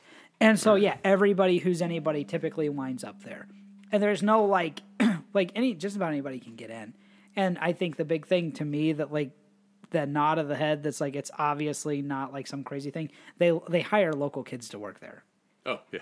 So, I mean, I'm like, I don't think it's the Illuminati. I don't think I don't think these people are playing destruction of the world with, like, Joe Blow from 7-Eleven, serving them milkshakes. But anyway. Right. So I think that all that kind of conspiracy that exists around like world leaders, I think honestly that should really be targeted on church leaders because I believe in my heart of hearts that these guys hang out and like fuck together or whatever. Like they've got like some kind of deal going. Get it out of their system, whatever. Yeah, I don't know what they're but I'm almost positive because of some of the identical stuff. Obviously, there's a personality type. Right. But I think that a lot of them, the Legion of the Catholic Church, and I think interdenominationally, they like get together and like have a orgy or something. Yeah, I mean, they just like chill out for a weekend. Because there is sort of a gene that makes people believe, right? There's like a faith gene, and and there have been studies that suggest that faith is actually a form of mental illness that ultimately will be eradicated. There'll be medicine for it. Thank God, it's about time. Yeah. I heard as soon possibly as 2038. And I stopped going to church as soon as I started taking B39.8. But I have slipped up. I didn't take it, and I went to a Catholic church last week. I'm imagining these therapy groups in the future. That's almost like replacing one religion with another, but still, right. Well, I mean, you'd think. Anyway, so like I said, the article I read stated that it could be as soon as 2038. I haven't been to church in 17 months. So, wow, nice. So anyway, that's why I'm hoping to live to be 76 because if I could live to see that day, it was worth it. So, anyway, so it's like people like us doing our part to kind of right. make it happen. On my mission, I had doubts a lot of times. Now, I would never tell the people that. One of our things was our testimony, right? Mm-hmm. Like, no matter what happened, you don't leave a person's house, even if they won't pray with you. You never leave their house without bearing your testimony, that's got to be awkward as fuck. Yeah, tell me about it. Jesus, I'm sorry, I got way out from the mic, but the pressure to do that crap, like, when in my heart I knew it was a lie. Right. Like I'd look them in the eye and say, "Question. I know with all my heart that Jesus is the Christ and Joseph Smith was a prophet and blah blah blah." Did you ever get to the point where you believed anything you said? No. Really? Yeah. Well, I tried to. I really did. I tried so hard. I mean, I read the Bible twice in English and once in Spanish. I read the Book of Mormon. I can't tell you how many times. 14, 15. I don't know, a lot. I read the other scriptures a bunch of times. I read supplemental books to help, whatever. And I even went off track. They told me I wasn't supposed to, but I went off track and read some of the anti-Mormon literature so I could see what I was up against. Uh-huh. What arguments am I going to be seeing out here? Did they teach you apologetics at all? Well, I'm sort of self-taught on that because like Okay. that's what I was doing. Right. I was becoming an Yeah, apologist. But that's interesting Yeah. because we were all like we learned apologetics before we really knew. Like in like fourth grade, we were being taught apologetics. wow. So we're being taught to defend. Like literally, it wouldn't be uncommon to see someone very young talking to, you know, a biologist or a scientist. And one of the benefits of private school is, you came where our education wasn't really always that great, but the confidence it gave you and the fact that I honestly, probably by the time I was in 6th or 7th grade, I could have publicly gotten up and refuted just about anything that Bill Nye like would have thrown at me. Yeah. And I would have made him to every Christian involved. They'd have thought he looked stupid. Right. Most of the normal people would have looked at me like, they'd have been like, you're kind of smart, but you're an idiot, you know? Right. You know, like, right. because, but you are being taught, like they started out very early. So what we're taught, I want to say about 4th grade, because it comes in history. This is what we're taught in history. We're not really taught world history. We're not really taught world literature. What we were taught specifically, and it's actually the Abeka book program, which is what we use, our textbooks. You're taught other religions, kind of how and where they were started, and what's wrong with all of them. Okay. You're taught all their loopholes, so Right, that right. when someone approaches you, we don't. At this point, though, we really don't understand our religion. Right.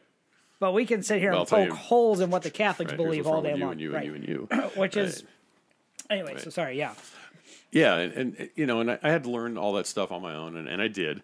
You know, I picked up, you know, a copy of the New World Translation from the Jehovah's Witnesses. I picked up, you know, whatever I could find from anybody, you know, and I read my ass off, and you know, and it, I got in trouble once for it because the standing order was you don't get into a Bible bash, you just bear your testimony and leave. But I was way more interested in the Bible bash. That was so much more fun because, you know, I got to toss around ideas. I got to, you know, like figure out, okay, well, what are you thinking? Oh, yeah, but I don't think that. Here's why, and you know, and whatever. Right. But when really my ultimate here's why is because that's what I'd been taught and brainwashed to believe, and for a really long time.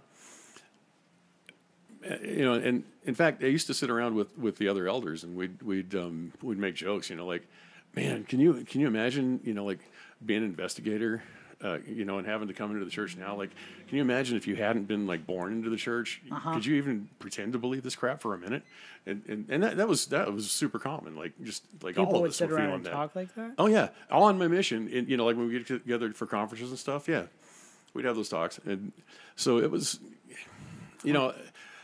I had the doubts the whole time. I knew I never had a testimony, and there's a formula for it. One of the verses in the Doctrine and Covenants talks about when you pray, ask a specific question because apparently God can only deal in yes nos. But Oh, that's interesting. yeah, Well, you know, if God doesn't answer your prayer, that's a no. right. Did you? So Did I say you know? Did you believe that was ours? If God doesn't answer your prayer, it's a no. Well, guess what? Everything I asked God was a no. That's when you learn to start asking double negative questions, right? Right? Yeah. Right. Should I not take a drink of that beer? And God doesn't answer that prayer. Absolutely, that's a yes. That's what it means. A yes. It's a double negative question, right? So, right. Anyway, so it goes like this. You say your prayer. You start off with the same formula. You know, like address God, thank Him for shit, get to your point, and the point is, ask your specific question. And my specific question was night after night after goddamn night was, all right, I'm going out there every day, and I'm bearing a testimony that I don't have. And I want to have it. I don't want to be a liar anymore. I don't feel right spreading this message that I'm not sure I believe myself. Right. So you know better than anyone, although they do speak archaically. So thou knowest better than anyone. In a Did prayer, you you're have to supposed speak that archaically? in a prayer? Yeah. See, like, and we were kind of half and half on that. Typically, if you were up in front of people, you needed to talk like that. But, Right. you know, I never said any of that in my head. Right. I'd have felt so awkward. And so I said, you know, I've done my homework. You know, I've done like all the research. I've done everything I could possibly do. I want to believe it, and you know, I've just got a couple things, but I want that testimony. I want to know that what I'm saying is true, and right now I don't. So the question is Is it true? Is the Book of Mormon the Word of God? Was Joseph Smith a prophet? And you're supposed to wait. You're not supposed to close your prayer. You're supposed to wait for an answer. You're supposed to like wait for like a burp yes, no. or like really bad stomach pains or. Yeah, it's funny that you mentioned that because if the answer is yes, you'll feel a burning in your bosom. Some people call that heartburn. So basically, if you eat like 6 slices of pizza, you're going to get a lot of yeses, brother. Oh my God! You have no elder. I was supposed to be at the casino. That's God said. But anyway, so the burning in the bosom is the yes, and for a no, it's a stupor of thought, according to the Doctrine and Covenants. And so I sit there and ponder on the question and pretty soon I start having thoughts about basketball and the girl I left at home who's getting married to another guy. I know. And a new song on the radio, and I'd be getting random rapid fire thoughts. I know. Like Luke, they're coming in too fast. Exactly. And so like I'd come to the logical conclusion. Well, if that's not a stupor of thought, I don't know what is. Right. Never mind. In the name of Jesus Christ, amen. And I'd go cry myself to sleep. And so yeah, it was. Well, you know what? If you stuck at it long enough, you'd had ulcers, so you just started getting a lot of yeses. That's true. That's true. So I got home. You wouldn't have even gotten the prayer out, and you would have been having yeses. I mean, right. Don't care what the question is. It's good. Half a gallon of milk later, I'm still getting yeses on this. Oh my God! I forgot the question. Right. Okay, God, you can stop saying yes. I mean, Jesus. I'm not fucking you. Okay. That was even blasphemous even for me. But all right. So I served an honorable mission, mostly, and then when I got home, you're given the edict that you need to find a wife right away. So I went on a few dates with people and whatever, and when you feel like it's right in your heart, you're supposed to pray about her, and then God will reveal if she's the one. Well, you know what? When you're attracted and your hormones are just raging like a bull, and whatever, you get a lot of damn yeses. And so you talk to women and say stuff like, "Yeah, I prayed about it, and you're the one." And and now, how much? Sorry, I'm interrupting you, but how much sway did the girls have in this? Like, not much, or? Oh no, they're allowed to say no. They're absolutely allowed to say no. I mean, but are they? Oh, well, they're so the men go on missions when they're 19, right? Women, if they're not married by 21, then they can be called on a mission. So basically, they've got some pressure to get married by the time they're 21. And so wow. So you said pressure. So it's kind of more of a pressure move. I thought it like, okay, go out there and find somebody, or go wild. But I mean, I guess they have to live with a Mormon, so they can't really go out and party every night or something.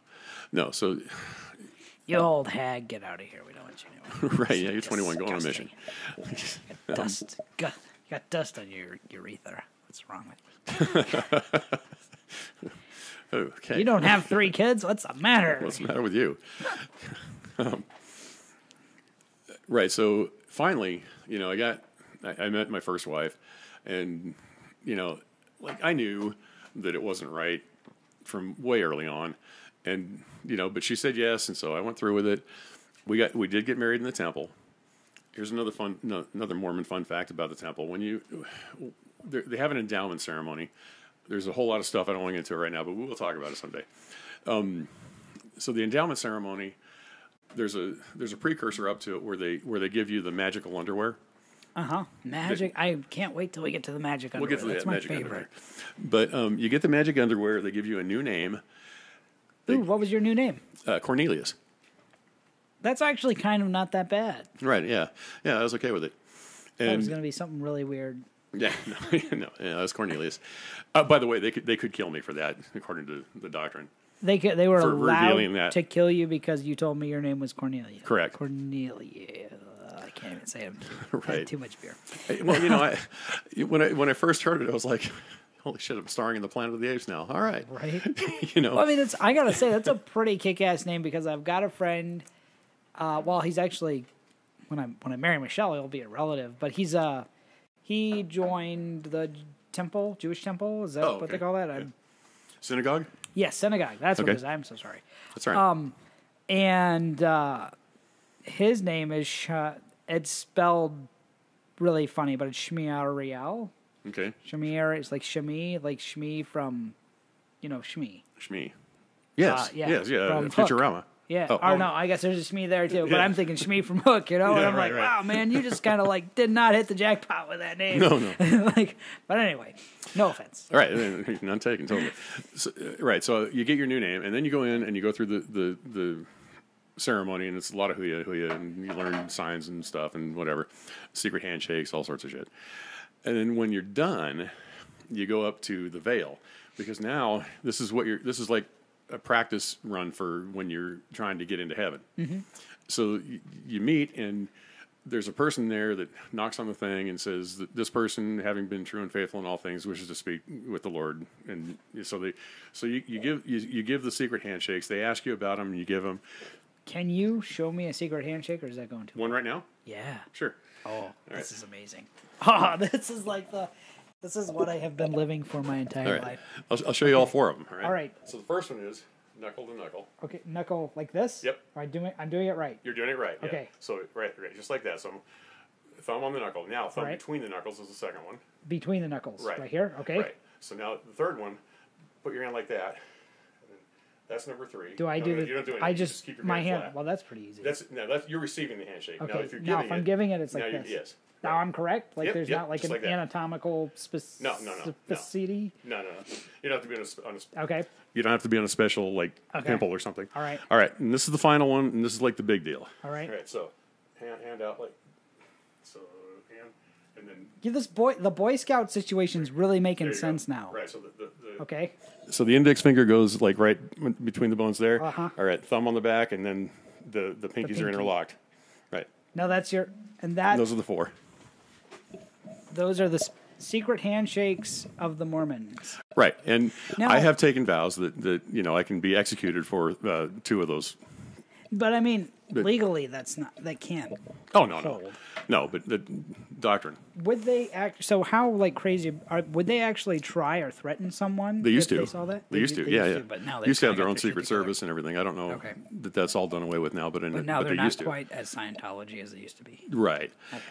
Right. So anyway, after you Secret get handshakes. Now, I want to ask you one more question. Will right. that, like, if I were to go up and pretend to be a Mormon somewhere, Yes. because I mean, obviously, just like you could walk into any given Baptist church and they wouldn't know if you were a Baptist or not. You could Right. tell them, Right. If I were to just randomly walk into some Mormon church somewhere Mm-hmm. and use those handshakes, and I knew enough to get to a place to use those handshakes, could I get into No. somewhere? No. Those are only used in the temple. So, But I mean, if I used used those, they would think I was a Mormon. No, No? they're only used in the temple. You I'd have to go get to in the the temple temple. first, right? So And to you get- can't get in without a card. Oh, you got not Yeah. just the holy underwear. No. You need a card. You need a card. You literally have to be a card carrying Mormon. Yes, you do. Oh, that's And, epic. and it's a fairly small number. It's like actually 10 or 12% of all Mormons worldwide that actually do have temple recommends and whatnot at any given time. I mean, And some did people, you get in or? Oh yeah. Okay, you got in. Oh yeah. No, I Oh, that's right. You just showed me the handshakes you went. yes, I went in. Okay, I'm sorry. Right. So then on my wedding day, we took her in for her endowment, and the men go through it and the men sit on one side and the women sit on the other. Cute. And, Very right, Amish. Very Amish. Yes, very Amish. And the you have special temple clothes that you wear. I'm sorry. I just want to address that because I say Amish, but the Old Brethren, which is I've got family in the Old Brethren, which is they're an Amish type sect. They're more Mennonite. They drive cars. Can't drive colored cars, but you can drive a car. Right. Well, Black and white are colors. exactly. All right. Anyway, Thank you. sorry. Black being the presence of all color, and white being let's not go into that. Anyway, Jesus Christ, you can't get more flamboyant than a black car. Do you not know this? Anyway, but they do the whole separate side thing, but they're so sexually I want to say ambiguous right now. I don't really think that's the word. Active. They're incredibly sexually active, overactive. They believe in rape. Like all the terrible things you can imagine sexually between men and women happen, and men and men. And it's all good. We're not. Well, couldn't sit in the same pew with my wife. Right. But all the women need to be here. And it's just so It's like, who are you trying? Like, are you trying to forget what you did last night? Is that what this is about? Like, are you trying to like, what the hell? I mean, seriously? Or are you that bad that if you sat in the same pew with your wife, you'd have to fuck her in the middle of church? Is it that bad, man? Like, come on. Yeah, this is getting kind of boring, and I'm a little bit, really, you gonna hook me up or what? I are to rouse it, death. I don't know. Jesus Christ. Not in front of the children, darling. They've seen it before. Probably. So, yeah. Sounds bad. Okay. That's only in the temples, though. In the church is, like It's a regular, you like can a sit with your regular wife, it's all good, and everybody's happy. But in the temple, yeah, men on one side and women on the other. There's special clothing, and a couple of the, during, they give you a little bit of a lesson, and then, there's different parts of it where, like you add an apron, and then, Man, they've got like they're very Masonic. A little bit of everything going on. Yeah, they're very Masonic, and the temple ceremony is based on. I almost became Masons. A Mason. Like I've been referred to our Mason thing, and a couple other ones. You just show up to stuff, and then these guys will walk in, and I like jewelry, So I comment, I'm like, oh, that's a nice ring, because I've seen some really cool Masonic rings. Yeah. And then it starts this conversation. Well, you should come down to what is it called? The hall, lodge, Masonic lodge. Yeah, lodge. Come down to the lodge on Thursday nights. So I did. So I got the tour, and I'm going through the whole tour. And actually, I had done like about a week's worth of research prior to, and I had learned like the heritage, because I actually had my grandfather was a Shriner, and he was a Mason. Okay. And I had learned basically the history of where the Masons started, that it was like architects and it was builders, and mostly though it was just forward thinkers. It was people who were like, hey, I'm going to do shit with my life. You're going to do shit with your life. Let's not hang out with people who aren't doing shit with their lives, right? Sure. Okay. Makes sense. So pretty much it's what it was. Well, now it is literally about the opposite. Because these guys, I'm sorry. So I'm led around by, they're very nice, sweet, kind people. Most of them are older, which is totally fine. Right. And he brings me up into their basically their church. I'm trying to remember what it's called, but it's the Holy of Holies, and it's Sanctorum. Yeah, whatever. Okay. And it's facing east and west, right? And there's a throne on the east and a throne on the west, and there's like a podium in the middle. And then he's like, "Okay, well, here's your application." I'm like, "Well, that's easy." You're just giving me an application. And he's like, yeah, it's $500. I'm like, I kind of see where this is going. I get you. Yeah, well, so you can get the sheepskin apron. And he points to a picture. All right, we're talking men, grown-ass men, like wearing these little aprons. They're just hysterical looking. I'm like, first of all, it wouldn't pass as a waiter's apron. Right. And second of all, it's decorative, but I mean, like, guys, couldn't you get like matching cufflinks or something? Like an apron, really? Like, first of all, I mean, a stonemason's apron and like a silversmith's apron would have actually legit been a real live, an actual apron. Right. This has, like, first of all, it's purposeless. And as a decoration, it's not really working. Huh. And, half of them have pot bellies. So you're seeing about a third of the apron. So you know what I mean? You get where I'm going. Like, and as a tailor, as a fashion kind of person, I'm like, honestly, even like as cool as it would be to be part of a secret society, I don't think I could wear that. Like, guys, I might have to disappoint you and be like, I don't. Anyway, so I'm looking at it, I'm looking around, I'm like, Jesus. And he's like, that's to cover the cost of the apron. And then, they have dues to take care of the building or whatever. And I'm just sitting here and I'm looking at, some of these people, I'm talking to them, and I'm like, well, this was my impression of kind of how they were started. And this is what they're about. I said, do you have any people? I told him, I'm looking for people who are young, who are trying to make a difference in the world, and are maybe a little bright, Yeah. Well, what you're going to find are just people who like to sit around and tell stories. And then I'm like, and I asked him a little bit about some of the secret stuff. He's like, obviously, he can't tell you what goes on in here and whatever. But a lot of it, people have been in, people have talked, a lot of it's out there. They have these goofy, they put masks on and they blindfold people and pretend that's part of the ceremony to get you. It's like a fraternity. Right. Yeah, exactly.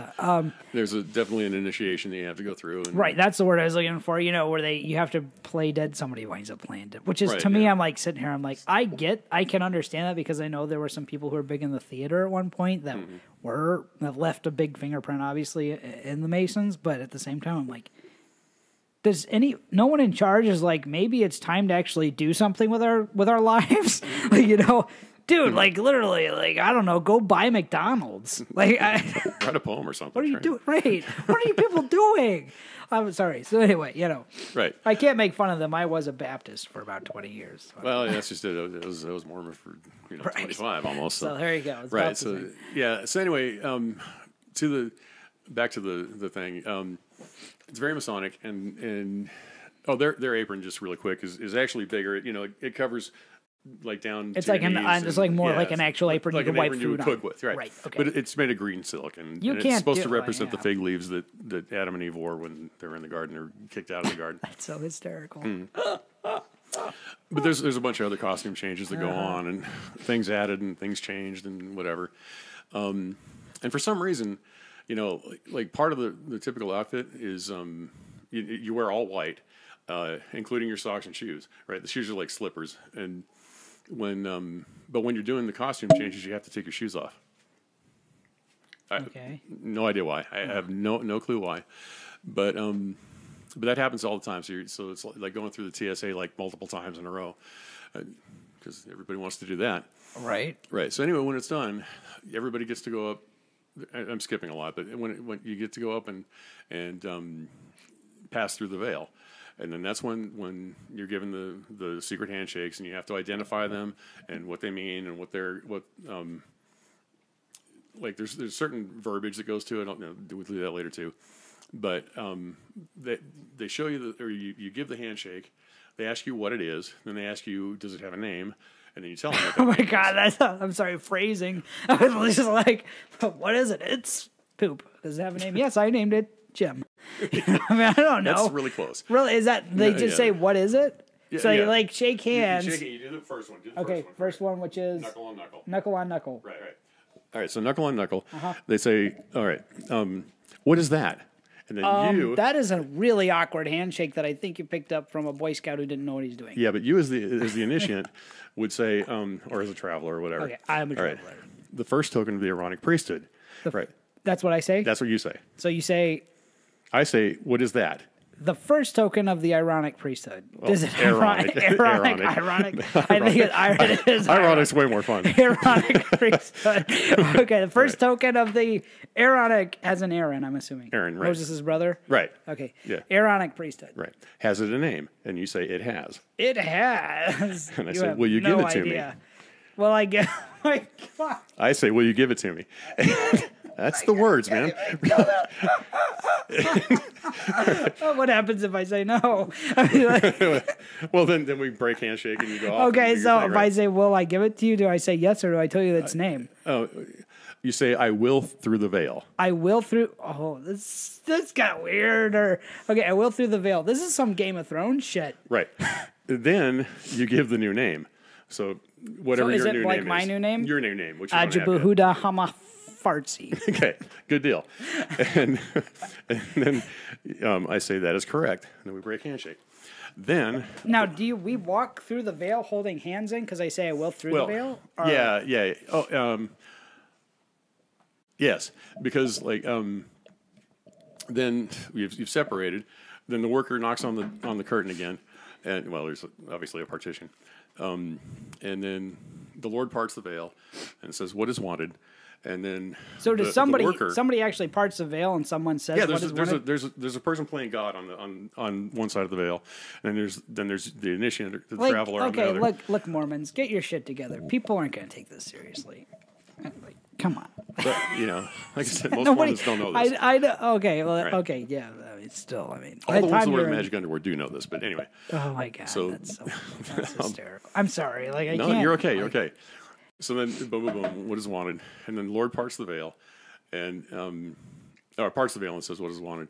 Then the traveler, the initiate, says, or no, not the initiate, the worker at the veil says, "Adam, having been true and faithful in all things, now desire, and having conversed with the Lord through the veil, now wishes to enter His presence." And then the Lord puts forth His hand and just takes you by the hand like in a regular handshake, and says, "Let him enter." And then boom, you walk through. Okay. What's on the other side? Is this done just like in a regular room with a partition? Yeah, but so on the other side then there's a hallway to the celestial room. which is supposed to be the closest thing to the kingdom of God on earth that we can imagine. So they're it's pretty really ornate. pretty? Yeah, they're pretty awesome. So it's like Trump's penthouse. Yeah, or is it that nice? Very light. Yeah, at least. So Yeah, it's super nice. Okay. Yeah, they're super nice. So Trump might have got the idea for his He may have used the same decorator. Might have. Right. I was in the Mormon palace, and I want an angel over there. I want it to be gold. That's pretty good. You need to do that. Sad. Then the women are doing the same thing, right? And they're coming through.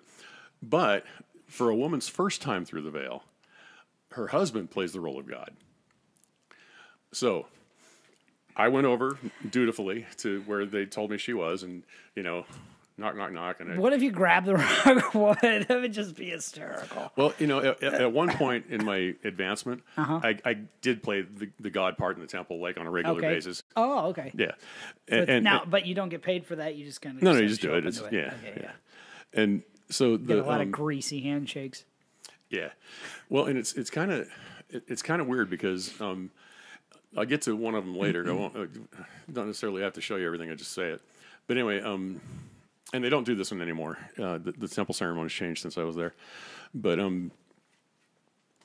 anyway, so I go through the motions, right? And I hear the knock, and I remember from my experience, so I part it and I go, what is wanted? And then the worker says, Eve, having been true and faithful in all things, wishes to converse with the Lord through the veil. And I said, present her at the veil, and her request shall be granted. So once she's up there, I put my hand out and give her the thing, what is that? And it's her first time. You don't remember any of this shit the first time through. Like I promise. So the worker at the veil is there to whisper in your ear. Oh, okay. So you get okay. Yeah, you get prompted. And so she said it, and then and then I give her has it a name, yada yada, and so on, so on, so on. So we go to the second token, go through that. Then the second token, that's when you reveal. Oh no, the first one's your new name.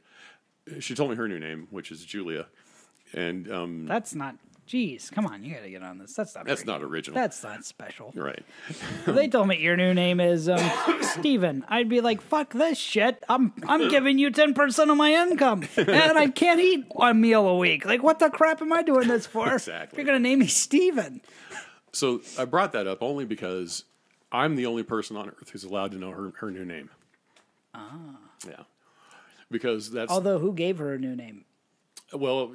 And that's kind of why it's silly, because the church worldwide assigns a new name for men and a new name for women for that day of that month of that year. So if you can, if you can just, remember when you went through, you can, if you forget your new name, you can always call up the church and get it back because they know what it is. They just have to look up, Oh my, that's so not special. December 8th, 1983 or whatever. So not special. That's just. Right. Anyway. I want to know about what goes on with the people who come. Like, there's some secretary somewhere, or there's just some guy who's high off his ass. Okay, need a new name, Seth. All right. Dude. Maria? It's Friday the 13th. What the hell? I call him Nebuchadnezzar. Well, that's a special one, Seth. Oh, yeah. Oh, yeah. Here, Seth, have some more weed. Okay. And it's more likely it's some really old guy that, chilling. He got it easy.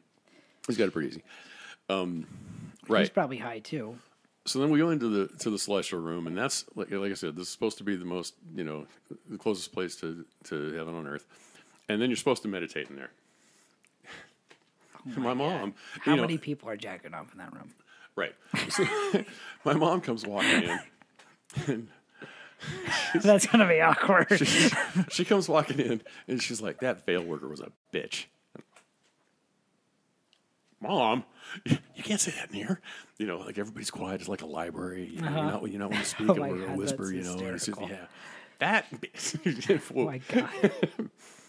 So was your mom pretty, straightforward with everything? Or, she was just kind of there because of the dude situation? And I'm not trying to, oversimplify it. I'm just trying to, Because I get you. I know people who get into religion, Right. and they never lose that kind of who they are. Whereas, like, Right. I invented who I was because I was born into it, so I wasn't the Right. person I was in it. Right. You know, like you were always Right. fought with the person who was trying to be Yes. what the religion wanted. Doesn't sound like she kind of gave herself up. There were things about the church that she really liked. She didn't always go on Sunday, but there were things about it she really liked. Like she loved doing temple work. She loved doing the genealogy work. That became like a lifelong hobby of hers. She liked having a garden. That was something the prophet told her to do. So there were things about it that, that she really dug. So, good for her. But yeah, she never, I mean, she gave up all the things the word of wisdom said to give up, but she still had a pretty foul mouth through her whole life. And yeah. So, I mean, but did she pretty much stay herself? Did she change, like, as a person? Like, I mean, people can do things, but not really change themselves. I mean, maybe half and half. Well, yeah, like I said, she changed the word of wisdom stuff, right? She gave up coffee, and she gave up tea, and she gave up cigarettes and alcohol, and Poor lady. I know, right? And yet, so she. I'm sorry, but you're talking kind of past. So she died in the church. In the church. Yeah. Damn it. Yeah, I know. But she knew I was out, so that didn't make her happy. We had Really? Well, we had struggles over that for like from the time I told her until the time she died. So that was like 7 years. Oh man, I'm sorry. Yeah, but honestly, that's the worst part about these churches is the shit they do to families. Well, and when I actually had to tell her, it was like I may as well have told her I was gay. That's just it felt the same. Like I'm about to reveal something about myself that I know you're going to hate, and I don't know if we want to even talk about this. Right? My mom. It's funny because we're the opposite, but my mom left first. Mm-hmm. Oh wow! And like I shunned her, and I was working with the hierarchy, our religion, like the pinnacle of our cult, which is First Baptist Church in Hammond. Okay. I was working for those people. Wow. And I publicly denounced my mom. Wow. Sorry. I thought, oh no. Well, yeah. Well, I mean, I'm happy it didn't end that way. I mean, it was literally like 2 years later and I was out myself. Right. So, I mean, I was on the edge, but, just doing that, like I said really terrible stuff about my mom. And I thought, you think bad because you believe, when you believe it, you believe that she's just like got this demonic presence and that she's actually evil. And, right. And I'm right. Don't like, I feel bad. I really hope your mom never felt that way about you, but I mean, I stayed a good kid pretty much. Right. I changed a few things about myself, but I didn't change a lot. And so even though, we didn't see eye to eye on that ever, and neither did Dad.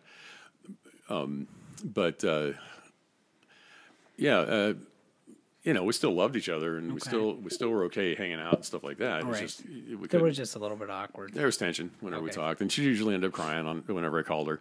She lived back here. I lived in Oregon at the time, and so. But you did. You spoke, which is more. Yeah, that's better. I mean, I think I talked with my dad a little bit, but I went about a year without talking to my mom. Wow. Just because of. That's rough. Yeah, it is stupid. It's so stupid.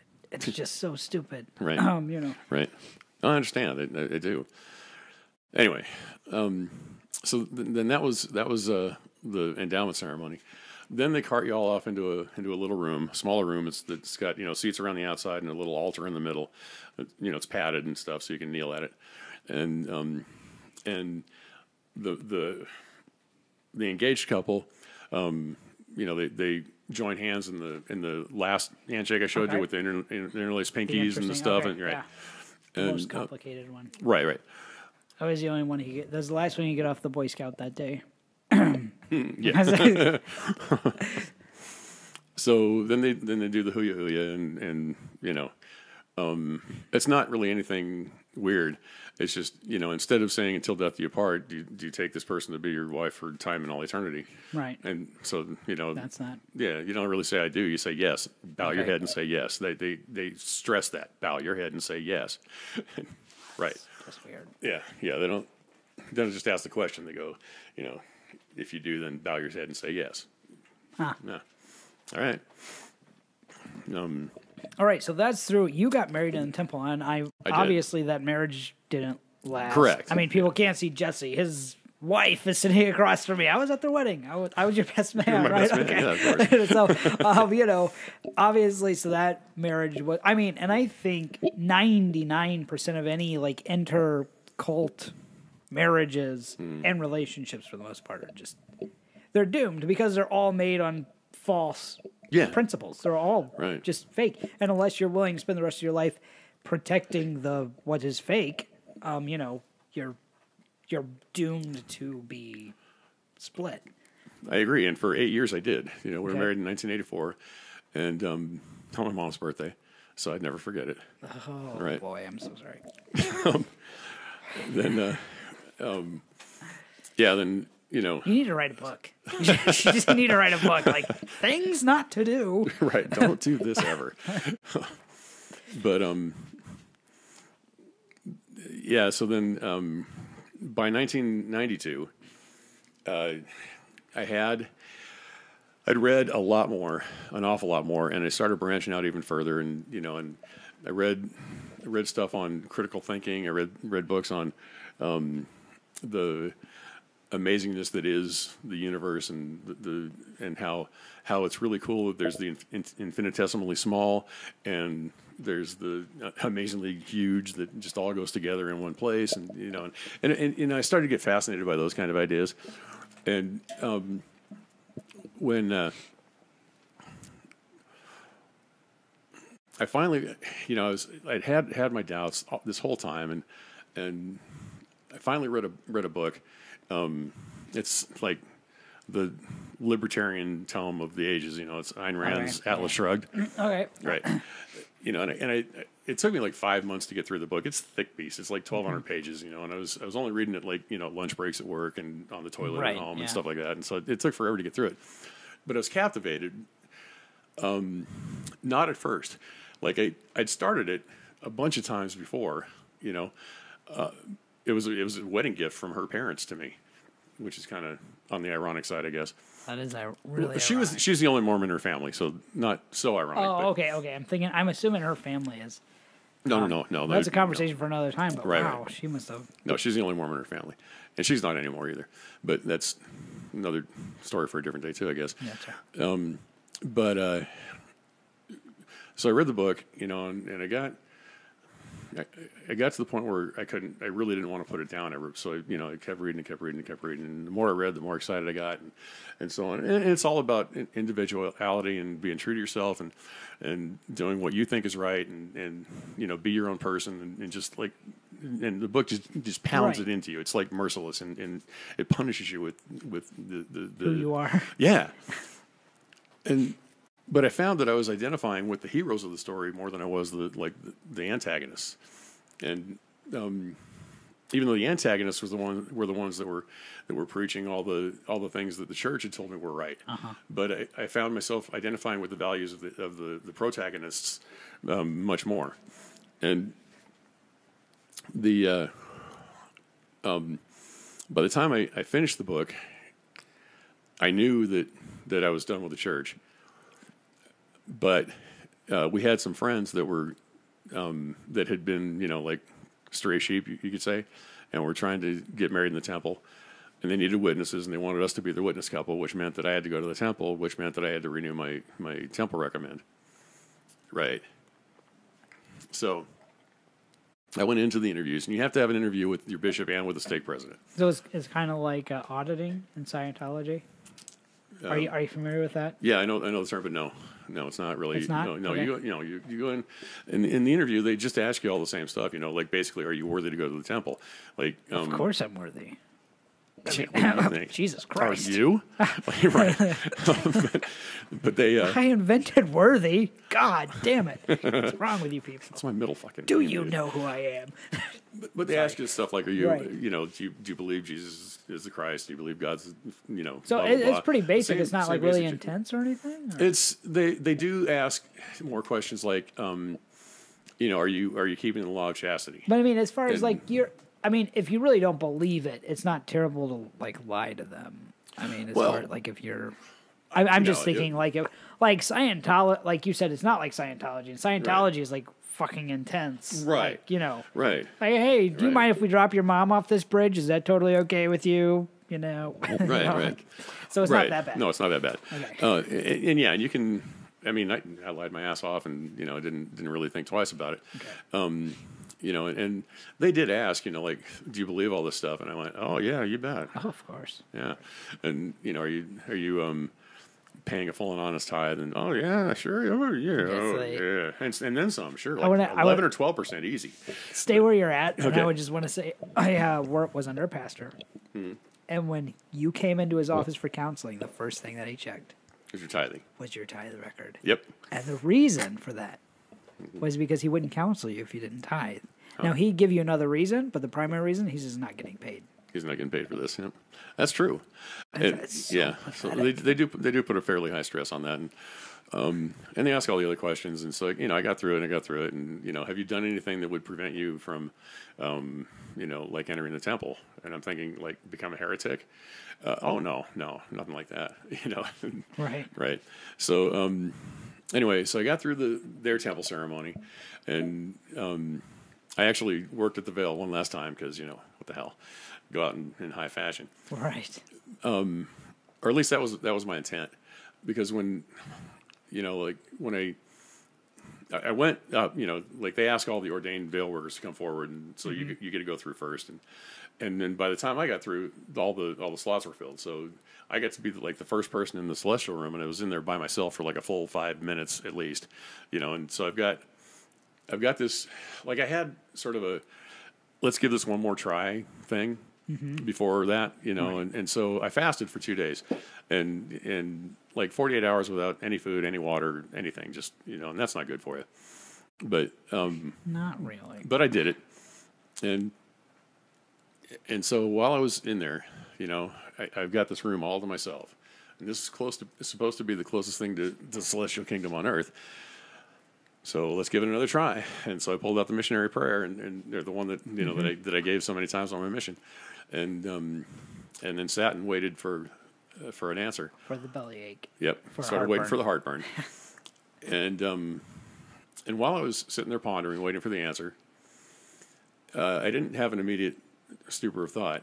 I didn't get any you know, heartburn or burning in the bosom or anything like that. But I saw a person come in. And then I saw another person come in who looked exactly like the first one. And then I saw another person come in, and so on and so on and so on. And pretty soon I'm in this room full of the same person, the exact same person. You know, like because you're wearing, at that point, everybody's wearing the same outfit. Right. And to me, that became so you're symbolic not really... of them being collectivist. And they very much are collectivist. But, I mean, you just weren't recognizing facial... Right, I was just seeing random probably because you were tired and hadn't eaten in 2 days. And that, yeah. But I see like 100 of the same person come walking in, and it occurs to me that this is the most collective fucking shit I've ever seen. And I knew that was my answer. Oh, okay. I'm done. So it's the opposite of what I was thinking, but okay, yeah, it just became like, okay, it's a blob of a bunch of people that I really don't want to be around. If this is what heaven is like, if there's no identity in heaven, there's no individuality, and there's no anything. Which it really isn't, because all you can do is talk about how good God is. Right. And live in your gold house. Right. Like, what fun is it to even, like, Donald Trump, if everyone had a gold house, Donald Trump would have one made out of coal. Right. Because it's not any fun to have a gold house if everybody else is gold. Yeah. You know. Right, exactly so. And so that made it, that made my answer like 100%, like spot, dead, boom. That's on a Saturday.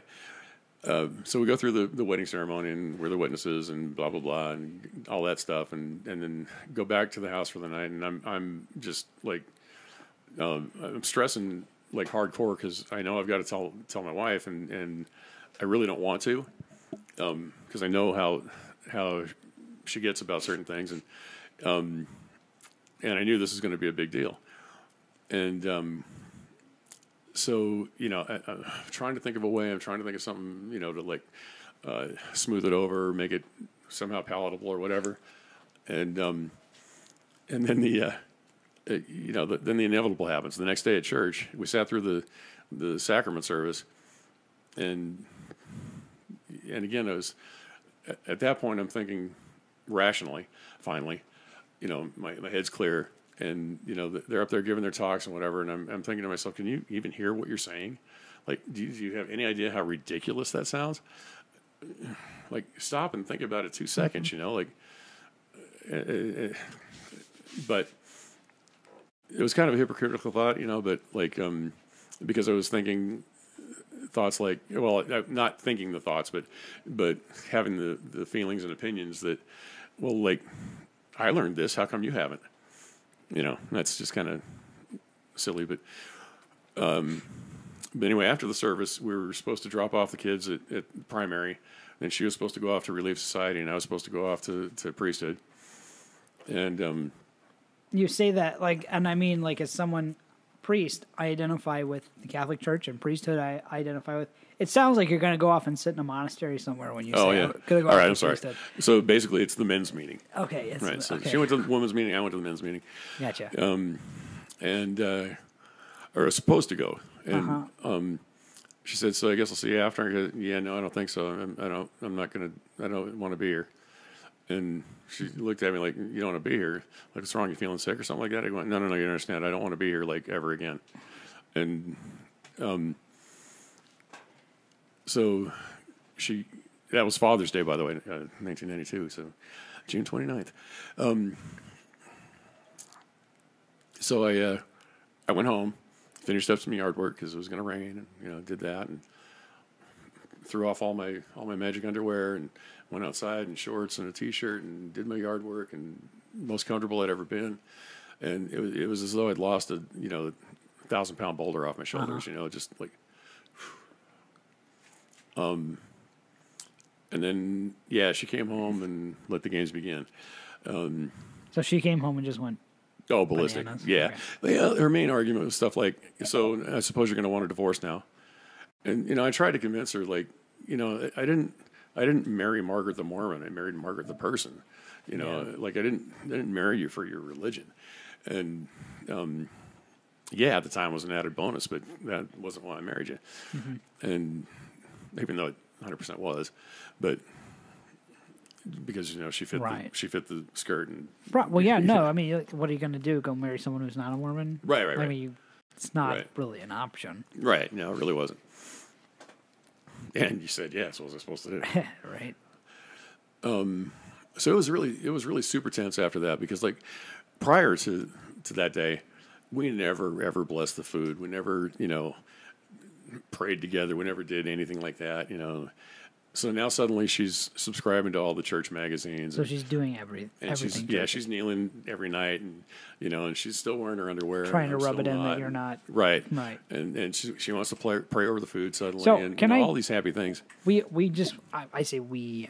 I know people do. I want to know about the magic underwear. Like, right. I want to know. Like, man, tell me about that stuff. I will in just a second. Okay. So one night at dinner, after a couple months of this going on, she said the prayer on the food, and after she ended the prayer, in the name of Jesus Christ, amen, I said, "You're welcome." Oh boy, the feathers flew that night. Woo! I've done that at so many family meals. They'll thank you, Jesus, for this food. Oh, you're so welcome. You didn't even know. Right, exactly. So that was a fun time. All right, so the magic underwear, it's almost like long johns. The bottom part comes down. It's supposed to come down to your knees. It's supposed to cover your knee. So it's like old-fashioned underwear, kind of. It's very, very old-fashioned underwear. Okay. The top is like a t-shirt, but it's cut kind of low and wide like this, and then like just like a 14th century garment thing. Situation. Yes. Yeah. And they have it that's full long johns for like winter and stuff like that. They have some that are one piece, like the button up the front. They have some that are one piece that you just like kind of wiggle into and put on, and there's a like flap in the back so you can crap. It's true. And but the underwear's supposed to be touching your skin at all times. Even during sex? Like, no. You're allowed to take it off for sex, for bathing, for athletic stuff. Okay. There are reasons you can take it off. So they have loopholes in that at all time situation. Now, if you really are like serious and you don't take it, like people know, hey, that guy probably like, jogs in his underwear. Is that like people would probably respect you more? I'm kind of thinking probably. Yeah, I think it's a mixed bag, but you know, like almost like you might be trying too hard. What'd you do last week, man? Why are you suddenly so righteous? Oh, okay, yeah. So more of that. A little bit of that going on So too. a little bit of everything. Right. So, right. Anyway, so the magic underwear have signs and markings on them that are supposed to represent different things. Like you've got on one nipple is the compass, you know, meaning an undeviating path to the kingdom of God. That'd be a cool tattoo, kind of.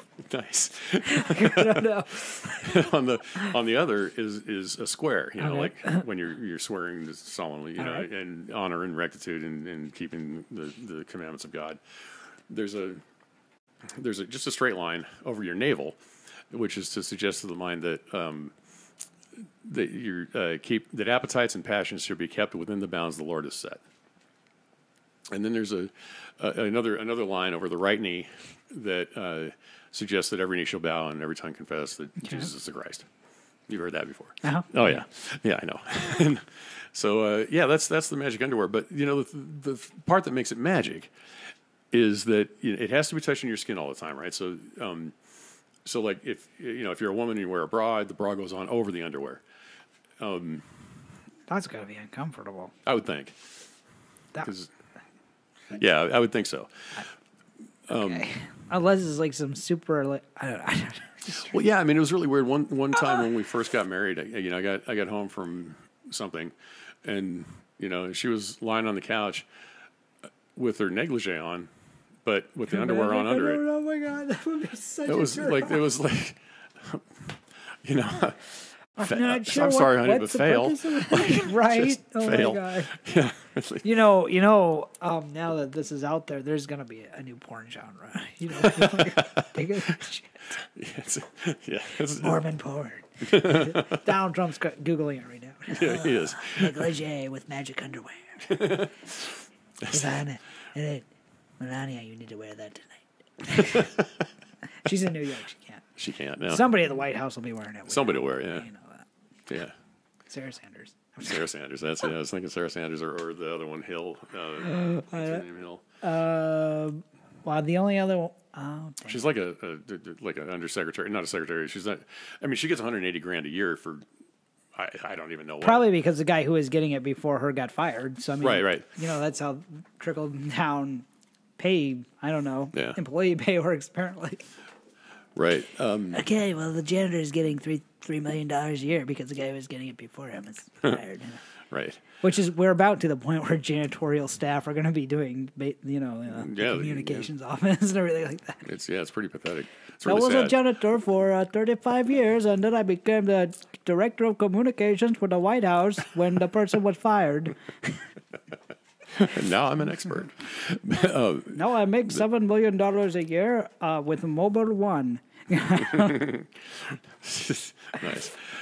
Didn't mean that to be racist. I mean, just saying, I know, I get you. Anyway, so the underwear thing, right? It's why it's magic. As long as it's on you, it will protect you from Satan. That's handy. Was Satan like a direct threat for like molestation or something? Oh, evidently, I don't know. I mean, but as oh long as God, you I was gonna fuck his shit up, but he's got that magic underwear on. Right. Man. Well, I mean, the Satan thing is kind of funny because, like, as missionaries, we were not allowed to swim because Satan has control over the waters. I'm so speechless. It's truth. Okay. So it protects you from Satan. It protects you from fire. And there are 100 million anecdotes out there about people getting caught in a blaze and whatever and blah, blah, blah. And they got third-degree burns over every part of their body except where their underwear was. All right. I don't think that. Possibly it added another layer of protection, maybe? I don't know. But so, that's so, Made from flame retardant material, possibly? I don't know. I mean, still, I don't know. See, I look at it like the whole all or nothing mentality situation is if they got any burns, then the underwear sucks. Right. Right? I mean, come on. If you're going to make me wear this stuff all the time and I get one first degree burn, I'm going to be pretty pissed off. Yeah. You know. Yeah, I mean, why again, doesn't it just, I mean, it's like why does the magic extend to the rest of my body? right, exactly. You know, like so my head's burned to a crisp. That's awesome, but Yes, he is dead, but where his underwear was man, is in my perfect nipples shape. are shiny. Okay. God. Yeah, it is That's pretty ridiculous. But, you know, and it protects you from other stuff, too, accidents and general harm and stuff. Like, one of my dad's mission stories, I may have mentioned it, but... the double-decker bus? The double-decker bus, right. Okay. So kid from Idaho, and they're riding their bikes down a hill, and the kid from Idaho is sitting back. They've gotten ice cream. So he's kicking back, coasting with his feet up on the handlebars, you know, and steering along, happy-go-lucky kid, and just kind of, you know, general Idahoan dumbass, I guess. Slurping his ice cream, and then the bus, you know, comes along, and pa-thump, pa-thump, according to the story. And, you know... Yeah, we all know that buses run over people every day in the UK, and there are no police reports filed. Right. And the UK having more closed network cameras than any other country on Earth. They have well, that's now. This was back in, like, 1957, so... Oh, well, they... In the 50s? Oh, did they have them? They didn't have the Z network. Oh, okay. Well, sorry. Anyway, still, no police report. Ka-thunk, not that I know of. The driver pulls over and he's freaked out. You know, he comes running back to the back of the van. You know, like, it's a bus. You know, and he's just losing it because he knows he's going to find a pile of mush. And there's Mr. Idaho, or Elder Idaho, I should say, dusting himself off. And damn it, I wrecked these jeans. Yeah, or these jeans, my suit, I wrecked my suit. What probably happened was he fell off his bike because he's being an idiot. Right. I mean, he's being an idiot with his feet up on the handlebars. And right. The most congested. It's still been one of the most congested cities in the world. Right. You know, and you're driving with your feet on your handlebars. You're an idiot.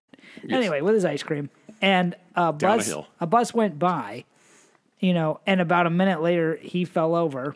And then your dad was like, "Oh, that bus basically ran him over." And, you know, the first time he told that story, the bus almost hit him. The second time he told that story, the bus kind of hit the bike. Right. And then it came to the point. Right. It ran him over. It was carnage. Oh, my God. The bus had spikes for wheels. There was an evil clown driving it. You know, I saw Satan. Satan, I tell you. Trying to dance over the elder's body. There were demons with flamethrowers. I mean, not anyway. Yeah, right. Yeah, so I mean, exactly. So yeah, I'm sure there were embellishments along the way, and right. And so it came to the point that he was run over, like just obliterated. Right, but the garment protected him, and the underwear. Yeah. The underwear meant that all he had was a scraped knee. Right. So good job there. All right, kids, go to sleep now. Wear your underwear, okay? Right. So yeah. So that's how I got out of the church. Eventually, you know, I had to come out to my family. So when I came out to my wife, my oldest daughter was 4 and my youngest was still inside. Now, when you told your wife, "Hey, I don't want to be here," and then you went home and you cleaned up, right? You know, the yard and whatever. She stuff, came in, she had a fit and everything. Right. That wasn't really when you told her I was done with everything, or no. I told her, that's what started the and then the she full just conversation. went bananas, right? Okay. Yeah, with all that, and you know, we fought about it. Like that was our stress point for like ever. It was tough. The timing was tough because she was pregnant with my youngest daughter, and so like for 5 more months, you know, we stressed over, you know, like, are you even going to be around when the baby's born, and blah blah blah, and you know, of course I'm going to be here, and so on. And I made it until that baby was 6. Yeah, almost 7. But yeah, ultimately we, you know, just couldn't handle it anymore. You can't, two people. Yeah, polar opposites. Right, you just can't do that. Right. But now she's out. Yeah. So I ended up my first girlfriend after I left the church was a high priest's wife. And, that's now was she was your girlfriend? Was she currently a high priest when she was your girlfriend? She was not a high priest. She was a high priest's wife. Right. When she was your girlfriend. Yes. So, wow, you're glutton for punishment. Oh yeah, yeah. Boy, aim high, right? Go big or go home. That's all. Unless you're doing that on purpose just to fuck with somebody. No, I really wasn't. Well, I mean, yeah, but sorry. No, but we had what I thought was a really good connection. Turns out it was just a physical thing, but an 8-month physical thing, and we're both still trying to, convince ourselves that we're totally in love and blah blah blah. Well, it happens that she was a friend of my wife's too, so ultimately. Yeah, that was a big mess. Yeah, that was a mess. Yeah. So did she get kicked out of the church for that? Well, so Margaret ratted us out to the bishop and so on, and then I know this because one night I got a phone call from I think it was from the stake president, and and he said, there's been a report of you committing some transgressions that might not be compatible with being an elder of the church. Oh, wait. So at this point, you were still... I'd been out for like a while of the church for like 7 years, but they still would have taken me back in a heartbeat because I wasn't doing anything wrong. So they still considered you an elder? Oh, yeah. Until you're banging the priest's wife. Right. The high priest's wife. The high priest's wife. Right. Sorry. I'm not trying to be overly... Like, no, I get just you. like, okay. Right. All so, right. Yeah, then wow. We've heard reports of you, yada yada yada. You were being naughty. And I kind of chuckled, and they said, like, being a heretic, smoking cigars once in a while, maybe drinking whiskey, that kind of thing. No. This is more of a law of chastity issue. I'm like, oh, okay, sure, I get you.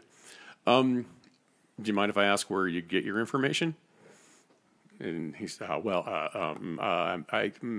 don't think it's not appropriate for me to say. I said, don't worry about it, man. I know who it is. So so he said, we're going to have a tribunal at the bishop's court to determine whether or not what action should be taken. And you're welcome, in fact, invited to come and tell your story and defend what's going on and whatever. I said, man, if you want to talk about my sex life with a bunch of other guys who aren't getting any, that is so cool. You go ahead and fucked up. Like, more power to you, brother. But that is a big, like, in those kind of closed door religion situations, and I know, like, look, they're not having good sex with their wives, most of them. Right. They get off on that shit. They get off on, like, oh, so and so is banging so and so with a cucumber. Yeah. And they do, but they want to know that shit because it's like it's their kind of BDSM stuff. Like, they want to know. Because, I mean, I was talking to somebody the other day, but like in mainstream Christianity, a lot of like any kind of sexual aids, if that's what you want to call it, that's what they frown upon, and you can get in big trouble in some of those places if they find out you're using anything like that. That's messed up. But it goes beyond that to the point that they're going to sit and have a million meetings and like talk everything out and talk every eventuality and every possibility. Do you think they put it there? Think they put chocolate? Do you think they did that? No, and this is how it'll go, and this is exactly how it is. And those guys are sitting behind a desk, and they've got an erection, the size of, as big as they can get anyway. It's not big, but, right. Do you think there was peanut butter? they're going to do this, Anyway, so there was no peanut butter, but it did involve 3 wise men and a donkey. Oh, Jesus Christ. The 3 wise men and a donkey. You were having fun. I want to have fun. Yeah, no, I'm just like, I'm trying to picture that now. I'm like, I can see it. I don't know if I want to be there, but I can see it now. Right. So then I get a letter in the mail